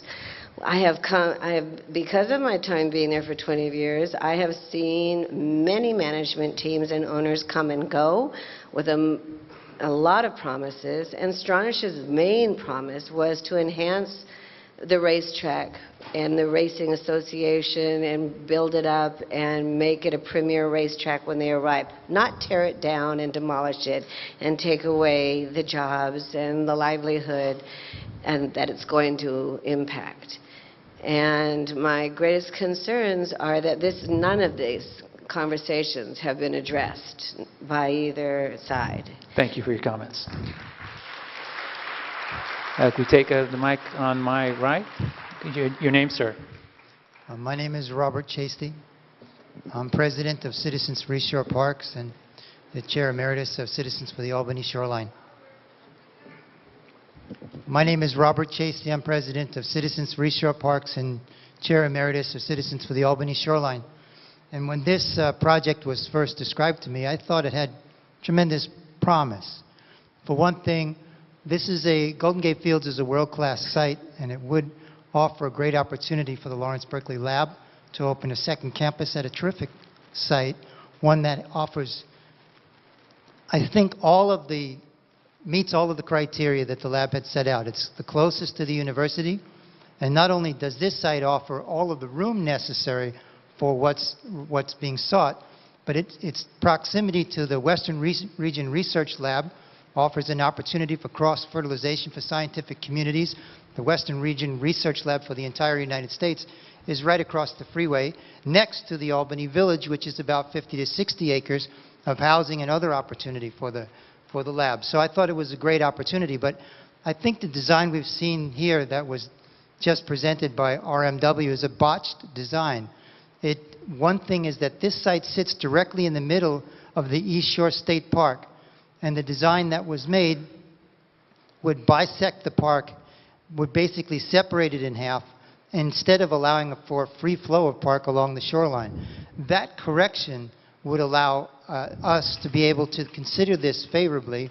Without that correction, we would oppose this project. The way this sits now, taking the site and putting the lab building spread out right in the middle of it, and then pretending that the slivers that pass it on the west and pass it on the east are a park, is a travesty to the 75%, 25% design and vision that the citizens of Albany and the wider community have had for the last 25 years of building a shoreline park. Thank you for your comments. I think it's something that... Okay. Go ahead. No, you can close within the next 10, 15 seconds. We have a lot of people who want to have everybody have a chance. My closing comment is I think this is something that deserves serious consideration, and we're keeping an open mind, but this design is a failed design. It can be easily fixed. Okay, thank you for your comments. Next over here, please. Your name, sir. Francesco Papalia. I live in Albany, and I'm actually a proud graduate of the College of Environmental Design, School of Architecture at UC Berkeley. And I have to say that I have been inspired and excited about the plan that I see proposed here. I had no idea that they were going to be able to pull it off like this. The idea of the road bisecting the site, connecting the citizens of Albany and Berkeley along the waterfront in a very practical way. The beautiful ways that it's going to be connected by pedestrian and bicycle travel. I think it's a phenomenal approach, and I'm looking forward to it happening. Regarding the issue of revenue, I understand that we should be approaching this whole site, looking at it as one whole site, Albany and Berkeley, and that the revenue that could be produced from it should be shared by Albany and Berkeley, just like they do in Emeryville and Oakland for the Home Depot site. So this is not a new idea. We just set up a joint powers association revenue share. And then we can develop the site in the best way possible for that. Now, I want to bring up at the Voices Division 2 that I went to over the weekend, the issue of $100 million that it would take the developers to remove the old racetrack and develop something new and create the infrastructure that will be there. Well, that $100 million needs to be recouped in some way. And I want to make it understood that we need to understand that developers need to make money in some way that will make it worth their while to do that. Thank you for your comments. Next, please. Your name, sir? Excuse me, I'm Todd Abbott from the Albany Chamber of Commerce. There's two things I wanted to say that the Chamber is excited about by this project. The first is the prospect of bringing a lot more people, a lot more excitement and activity to Solano Avenue and San Pablo Avenue. And also the continued engagement with the community that's going on, that's exhibited by this event and other events, and the way you're listening and accepting feedback. I really just want to say appreciate that, and we're excited about that as well. So we're prepared to support the project with that in mind, that something will be developed in conjunction with the community. Thank you. Thank you for your comments. Okay, next we have Donald Smith, Edward Moore, and Emily Raguso. Let's take some on. As well as Brian Parker, Ed Bennett, and Ellen Barth. Okay, let's start here. Your name, please. Emily Raguso from Albany Patch. We're covering this issue. I just had a couple of comments that came in from Facebook while this meeting was going on. So what I heard from people was they're interested in the revenue issue between Berkeley and Albany and how that can be an equitable situation. And then people were very interested in the circulation and the traffic and shuttles and trying to minimize traffic impacts. So I just wanted to share those comments from readers of Albany Patch. Thank you very much. Your name, sir? My name is Don Smith. I'm a veterinarian. I care for the horses down at Golden Gate Fields. I must say that I was inspired by Dr. Simon's survey of the work at the LBNL. But also, every morning I'm inspired by the beautiful animals at Golden Gate Fields that I care for and the dedicated people who care for them. And I ask, what will it really mean to have the LBNL situated at the present site at Golden Gate Fields racetrack? It means there will be an expenditure of millions of dollars for the purchase of the land at Golden Gate Fields. The expenditure comes at a time when student fees are rising by double-digit inflation every year. This is unnecessary, irresponsible, wasteful spending. The University of California already owns the land at the Richmond Shorefront site, and the land at the Alameda site would be provided at no cost. How does it make any sense to divert millions of dollars from the University of California for land purchase when land is freely available? It means that over 1,000 jobs will be lost from the local economy and several thousand jobs from the state economy. These jobs would be unaffected by locating the LBNL at one of the other sites. But by replacing Golden Gate Fields with the LBNL, these jobs will vanish from the community. These jobs represent a healthy cross-section of the economy, from grooms to jockeys to horse trainers, from veterinarians to administrators to accountants, from salespeople to mutual clerks to state officials. Golden Gate Fields is a fertile source of economic vigor for the community. That vigor will remain if the LBNL is located at one of the nearby sites, but it will dissipate if the new facility is located at Golden Gate Fields. It means the loss of thousands of racing fans who visit Golden Gate Fields racetrack every week and then patronize local businesses. These fans come from across the Bay Area and spend their money locally, enriching our community merchants and providing very substantial sums of sales taxes to local governments. It means the loss of property taxes. As a private institution, Golden Gate Fields pays very significant property taxes to Albany. As a state institution, the University of California would have no obligation to pay any property taxes. And finally, it means the loss of a vital part of our community.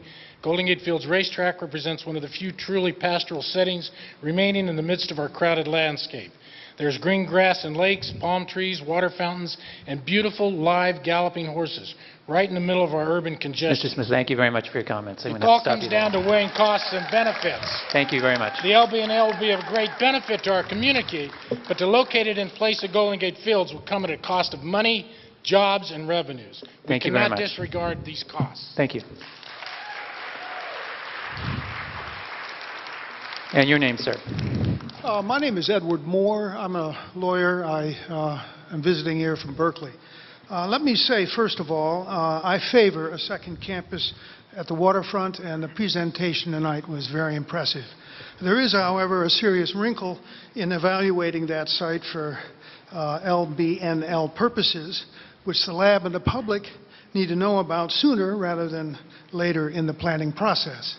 Because the second campus will be a federally funded undertaking within the meaning of Section 106 of the National Historic Preservation Act, federal law requires that a Section 106 inquiry be conducted by the federal preservation officer designated by the lab. An initial question is whether or not the construction of a second campus at the waterfront is a type of activity that has potential to cause effects on historic properties within the meaning of federal statute and regulation. Two among several different types of historic property are a district and a site, if eligible for inclusion on the National Register of Historic Places. The term eligible for inclusion is defined by federal regulation to include historic properties formally determined as such, and, unlike California law, all other properties that meet the National Register criteria. So the question will quickly become, does the waterfront meet one or more of several 15 criteria seconds. for listing on the National Register set forth in the Code of Civil Procedure? Having briefed this subject 2.5 years ago with regard to the proposed federally funded ferry terminal in Albany and Berkeley, and more recently having come to deeper appreciation of why the university, the city of Berkeley, and our waterfront is configured where and as they are, I'm confident that this Section 106 inquiry will make the findings that this waterfront is in fact an historical property. Thank you for your comments. Is there a historical preservation officer been appointed, and if so, what's the stage of the process, is my question. Thank you for your comments. Next, please.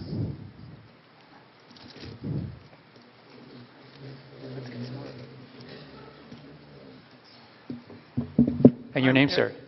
I'm Edward Bennett, and I have a number of concerns about this. It sounds like you've got a good start, but thinking about the scale of the building,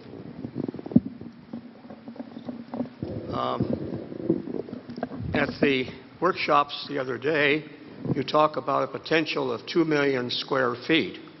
To give you an idea of what this will involve, on the campus at the present time, there are 2 buildings being built. One called the Helios Project and one across the street at Biology. The one across the street on the campus itself is 200,000 square feet.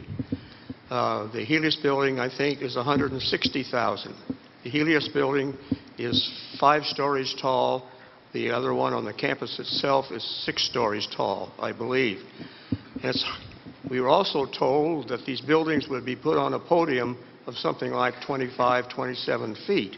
So now we begin to imagine buildings that are 100-plus feet along the waterfront. I think the configuration needs to be reconsidered, and the potential of many other buildings coming in there I find frightening.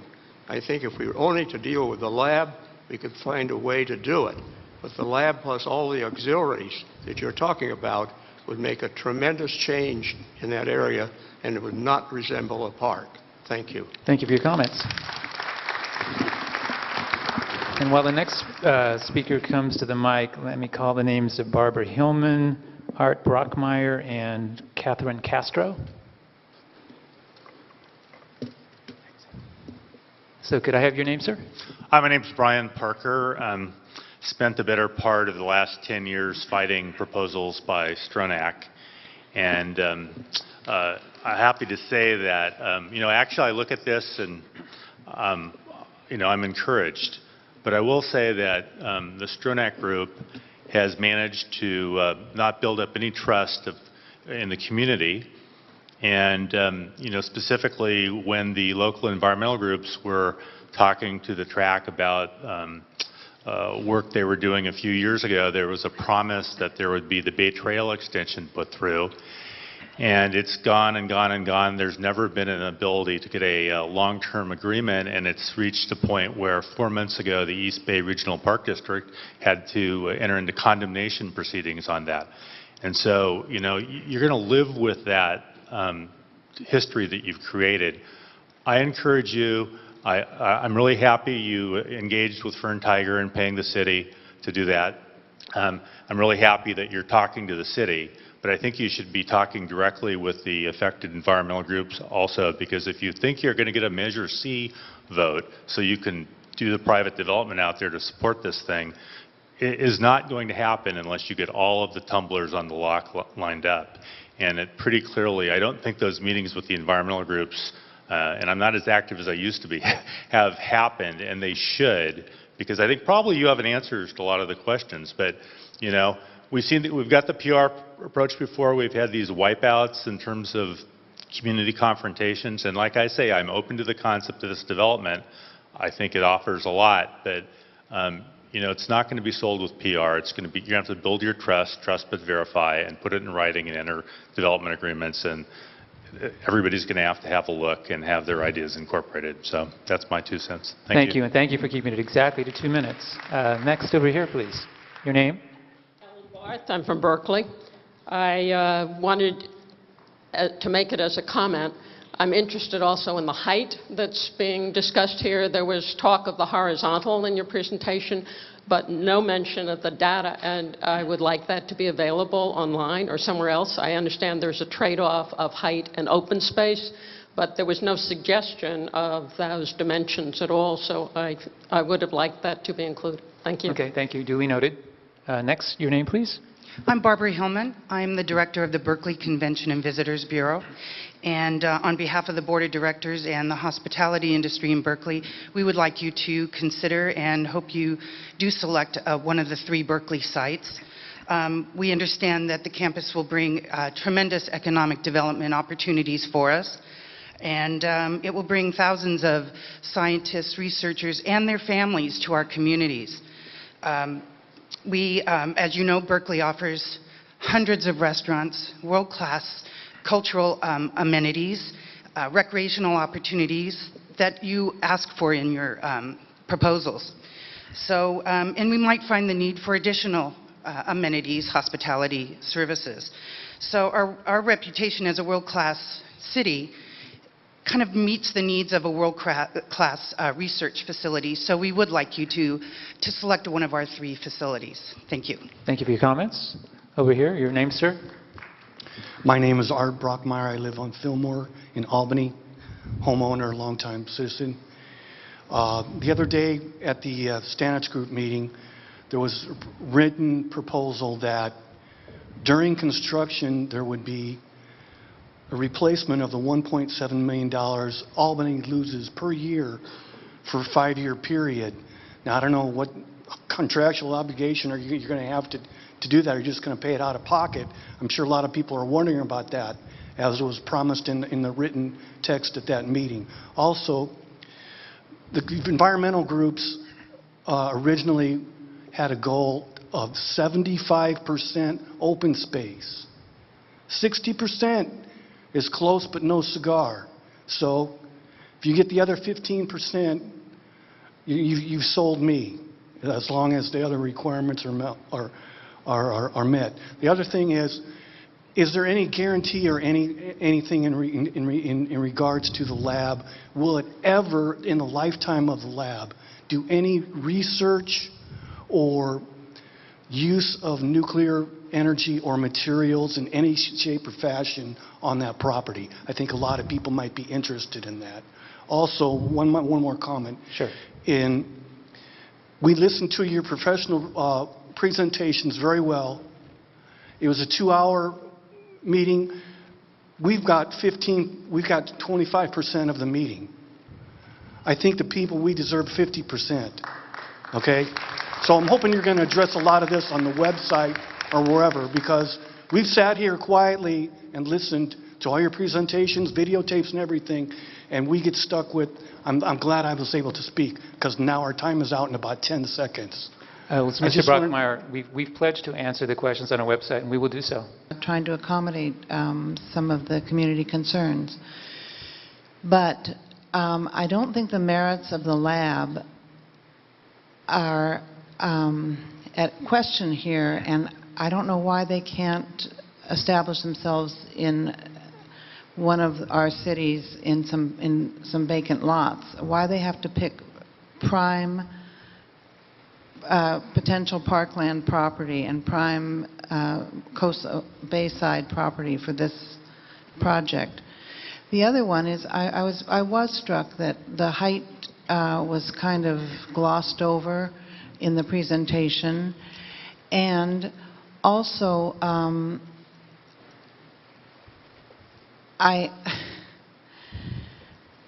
the whole question of revenue is also glossed over. It's sort of like, Bill, I don't think that anything can be agreed to until the revenue is firmly in place. And so far, this sort of nebulous, there'll be some development that might generate some income, but on a commitment to accept the lab is just not convincing to me. I'm also concerned about the potential for nuclear substances on the site, and I know the disruption that will entail with all the construction and the demolition of the racetrack, and I want to know how that's going to impact the city of Albany. Thank you for your comments.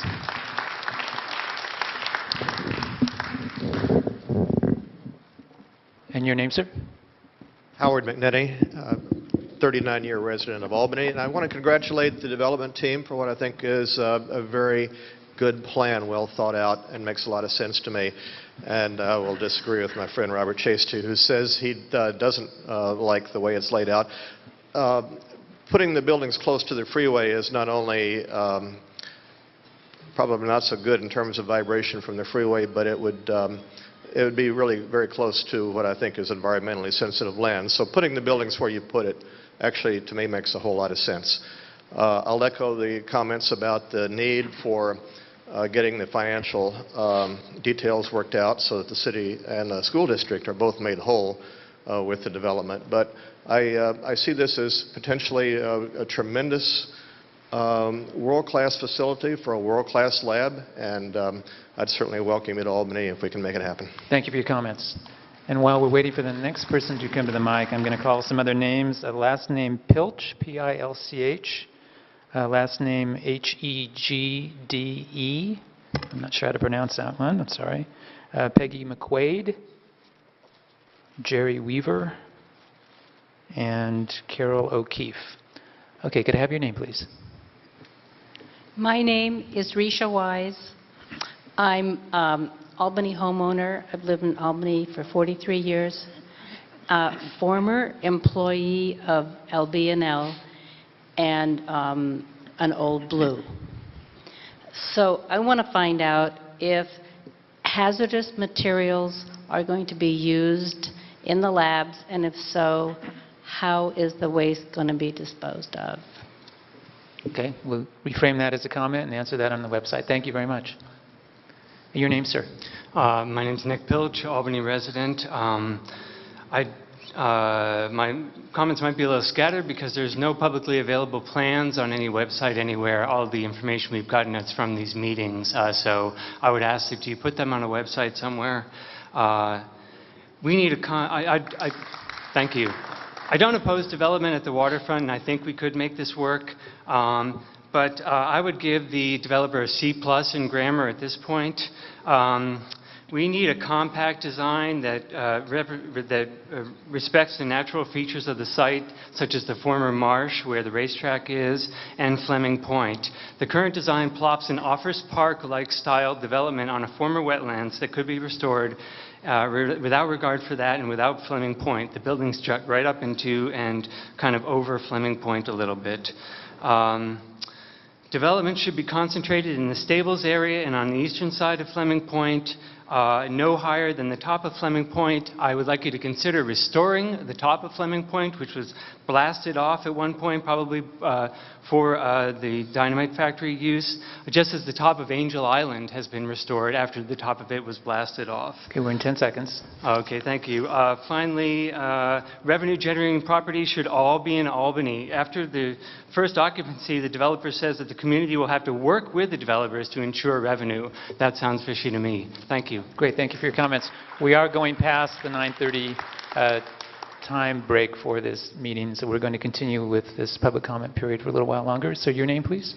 I'm Peggy McQuaid, and I'd like to thank you for coming to Albany tonight to share your vision with us.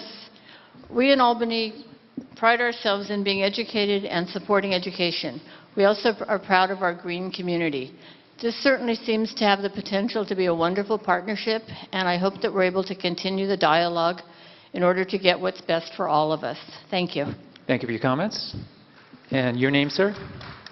Yeah, my name's Norman LaForce. I put in my card with Robert Chasty, so I don't know why I haven't even been called. We have some more here. We probably just haven't got to it yet. But go ahead. Well, good. I'm the Sierra Club leader for park and shoreline issues. I speak tonight on behalf of the Sierra Club.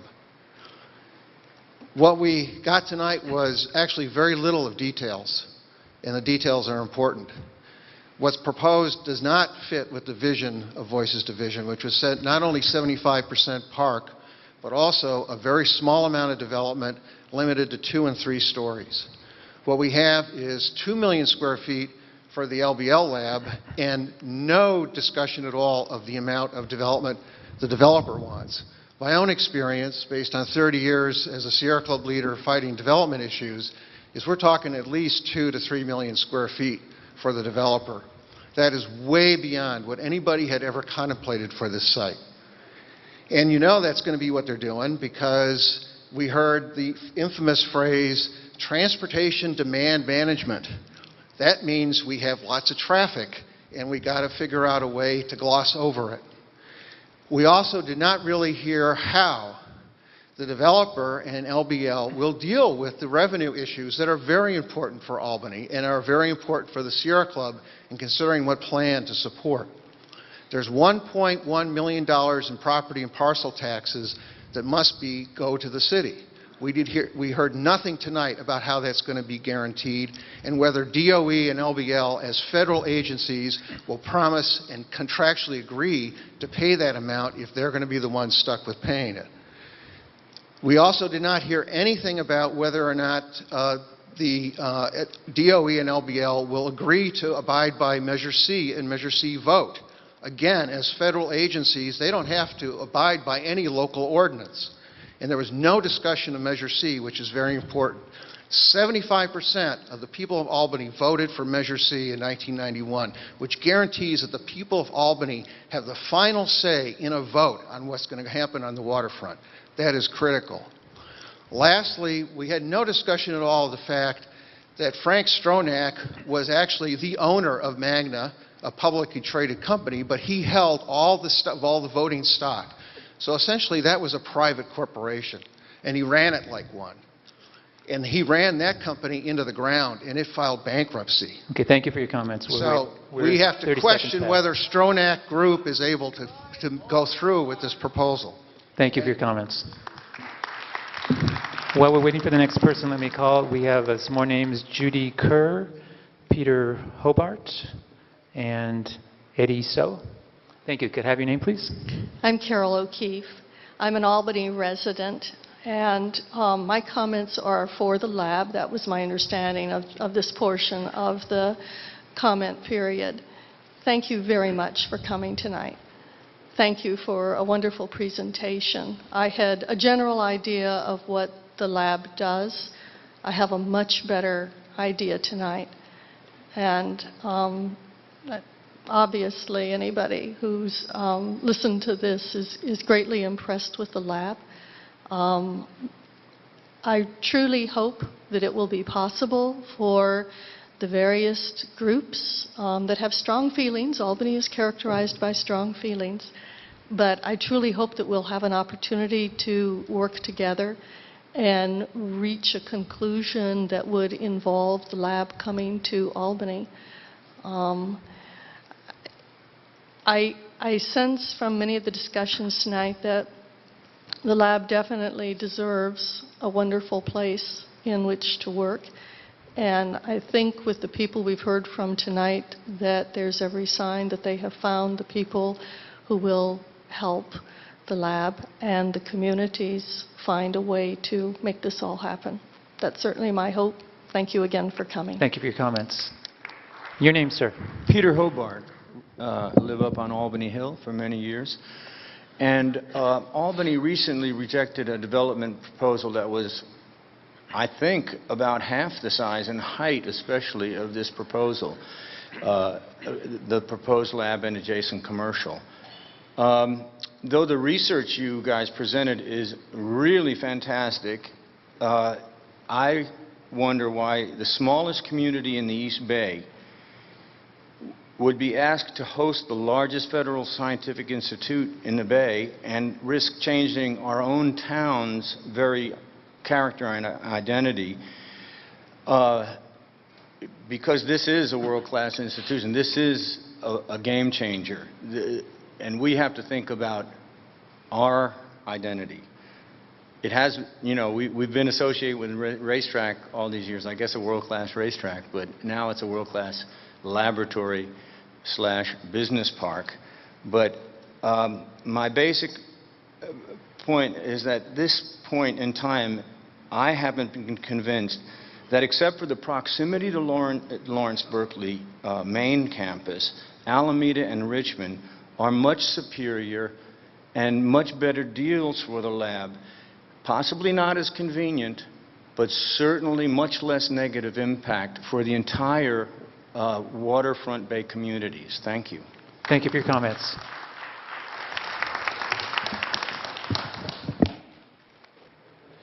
Your name, please. My name is Judy Kerr, and I really am pleased to have the opportunity to hear the presentation tonight. I've participated in the Voices to Vision project, and I appreciate the staff and the council's work to make it possible for the citizens of Albany and Berkeley to hear this discussion. I'm very encouraged by what I'm learning from Voices to Vision and from this presentation tonight. I do have, however, two comments that I'd like to make. The first one is a concern. I sit on the Social and Economic Justice Commission for the City of Albany, and I do hope that the city, LBNL, and the developers will do everything humanly possible and policy-wise possible to accommodate lost employment from the individuals who may lose their jobs at Golden Gate Fields if this project goes ahead. My second comment really is in terms of just a personal observation and sharing of my experiences in terms of the concept of 75% of the development being a park. I enjoy and frequently go to the University of California campus. I think of that as a park. It's not a park, but it's a public space. And I look forward to the opportunity to do that here in Albany, possibly by taking a shuttle or by taking an enhanced bicycle path or pedestrian path down to the site and the development of it as both a park and an open space. Thank you. Thank you for your comments. While we wait for the next person, I'm going to call a few more names. John Bozek, Doug Block, and Jackie Fletcher.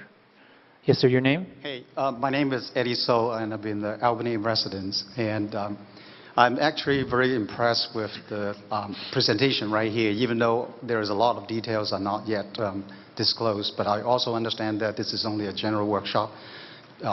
However, I really want to see that how the city, together with the development team as well as the LBNL, how they would actually involve the Albany residents right here, community, to be involved in the actual design in the future for the projects.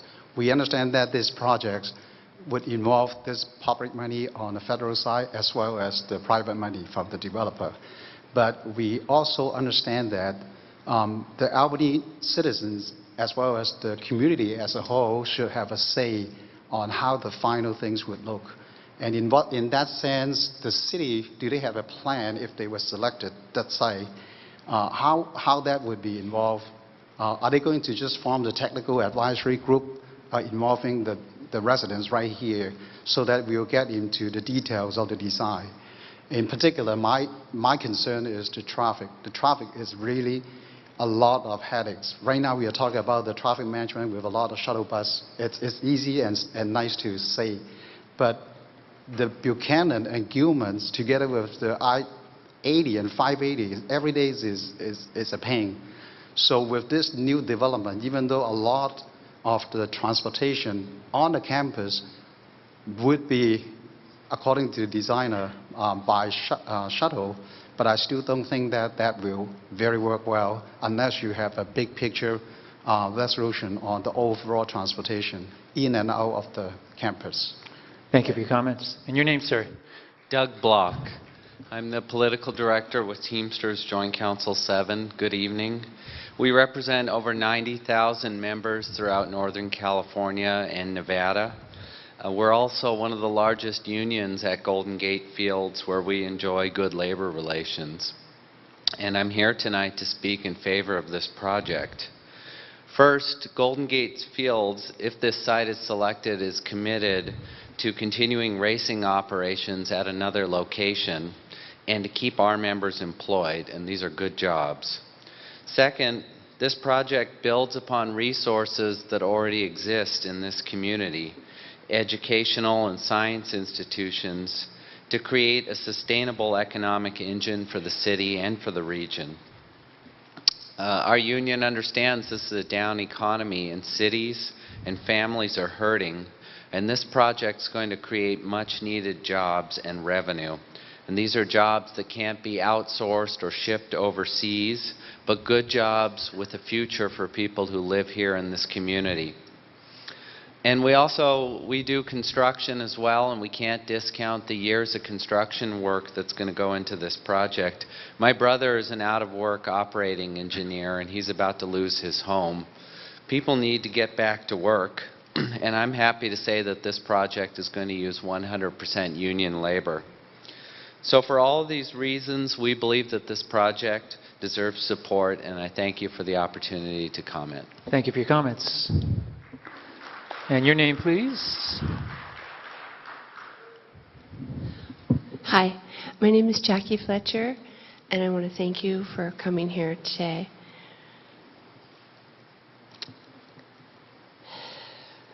Just a couple of facts.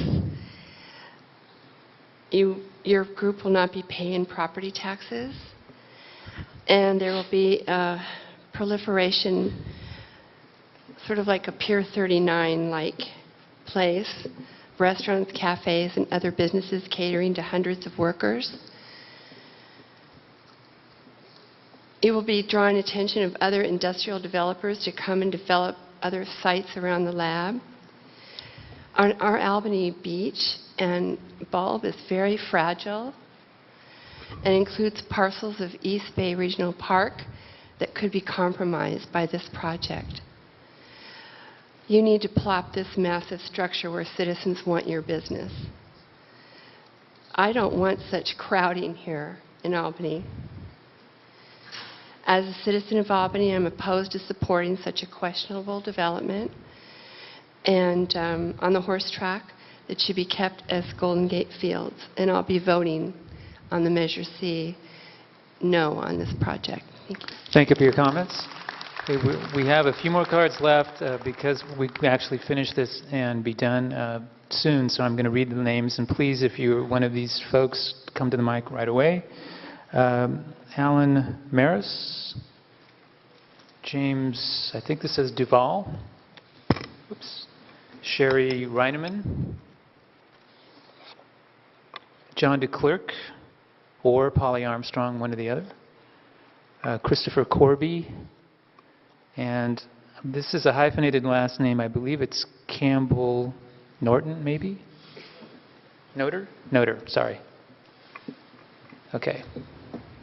I'm Alan Maris, a member of the Albany Board of Education, speaking for myself. Thank you for coming to Albany with your proposal for research labs for our waterfront labs from very prestigious world university, which will provide research necessary to improve our conservation of energy, healthcare, environment, quality of life in developing countries. These are wonderful goals. Your labs should allow local communities to benefit through sustainable and potentially increased local city and school revenues,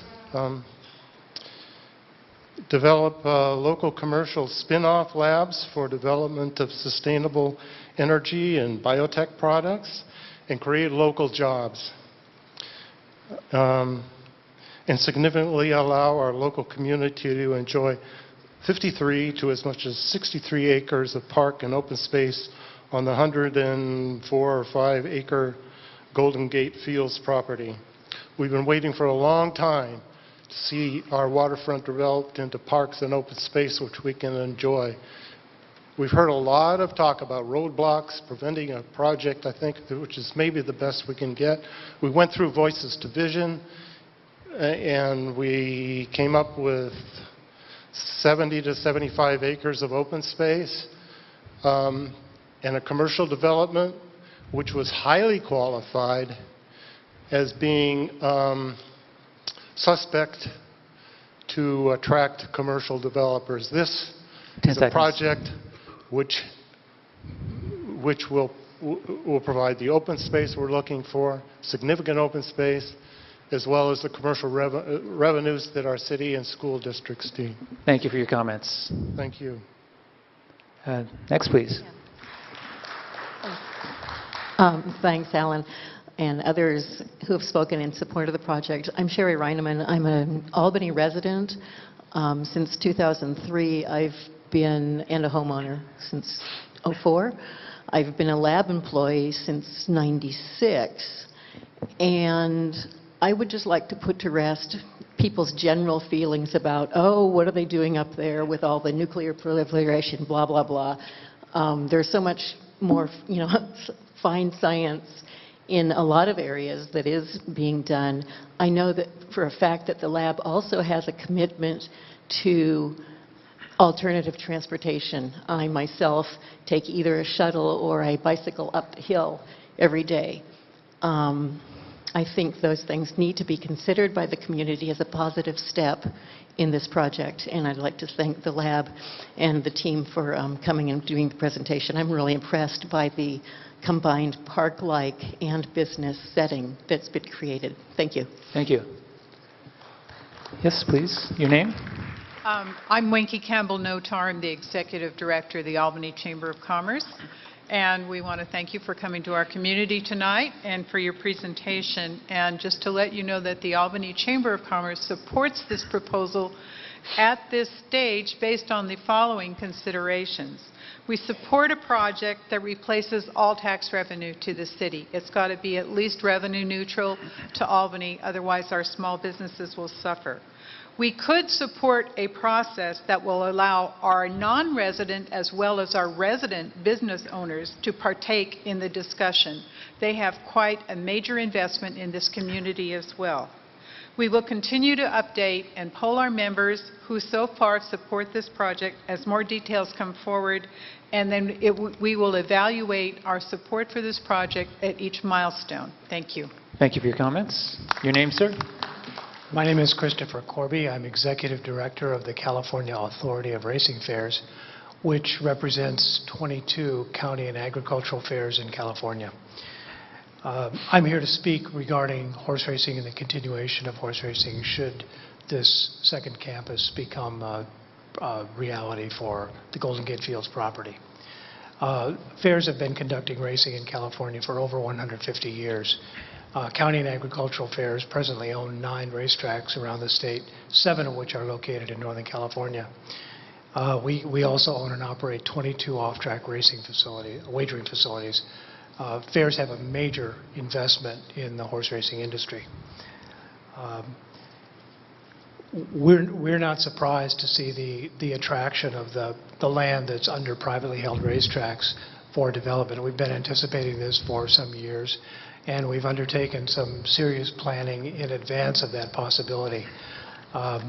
We have venues that could be available for relocation of racing operations in Northern California should the community and Golden Gate Fields, its owners, and the Lawrence Berkeley Laboratory decide that this is an appropriate spot for a second campus. I just want the community, particularly the racing community and the employees who are involved in racing, that our organization and county and agricultural fairs in California are committed to horse racing. We're committed to racing for the long run, a strong racing industry, the economic benefits that it provides, and the jobs that it provides. Thank you. Thank you for your comments. And your name, please. Good evening. My name is Jim Duval. I was an employee of the California racetracks in Northern California since 1958. The Stronach Group, which owns Golden Gate Fields, Santa Anita, are committed to keeping racing in Northern California. I understand that the Lawrence Lab should have a place to redevelop and develop further technologies to help the world, not only California. But I'd like to see the Lawrence Lab get the property and racing stay in Northern California. Thank you. Thank you for your comments. Our last commenter for the evening. Your name, sir? Good evening. My name is John DeClerc, co-CEO with the Berkeley Chamber of Commerce, together here with Polly Armstrong. Just want to thank you for the presentations tonight, and also thank you for the Berkeley style of keeping the comments open and welcoming other comments, even though we went past the period. Thank you very much. The Berkeley Chamber is very excited. 3 of the 6 sites are in Berkeley. We want the lab to stay in Berkeley. The lab is world-renowned in the biosciences and medical sciences and should stay in Berkeley. We want Berkeley to remain that world global leader. But aside from being the leader in town, we also are very focused on the spin-offs, the incubators, the small business. We're very committed that there be no innovation drain in Berkeley, Albany. We want the innovation to stay here, to stay local. We understand that the lab generates some $690, $700 million of business in the Bay Area. Some $55 million of that stays in the local community. We would like that to stay in the local community for our businesses, our small businesses, the incubators, the spin-offs, the rest of the businesses. We think the Golden Gate Fields is an awesome site. It's an excellent site for the campus. It's near, it's got the amenities, the serenity, the views, the access, and it can accommodate the 500,000 square feet, the 2 million square feet. The infrastructure is in place. We've got the cultural institutions, the restaurants, the people. The world-class scientists are here in Berkeley, Albany. They should stay here. The Chamber is, we continue to evaluate. We cannot evaluate which of the 3 is the best, but we believe that one of the 3 is clearly the best, and Golden Gate Fields is a quality application. We recommend it to you. Thank you. Thank you for your comments. That concludes the public comment period. Thank you, presenters. Thank you, staff, for helping put the meeting together. And thank you, citizens of Albany, for attending tonight's meeting. And we are now officially done. Thank you.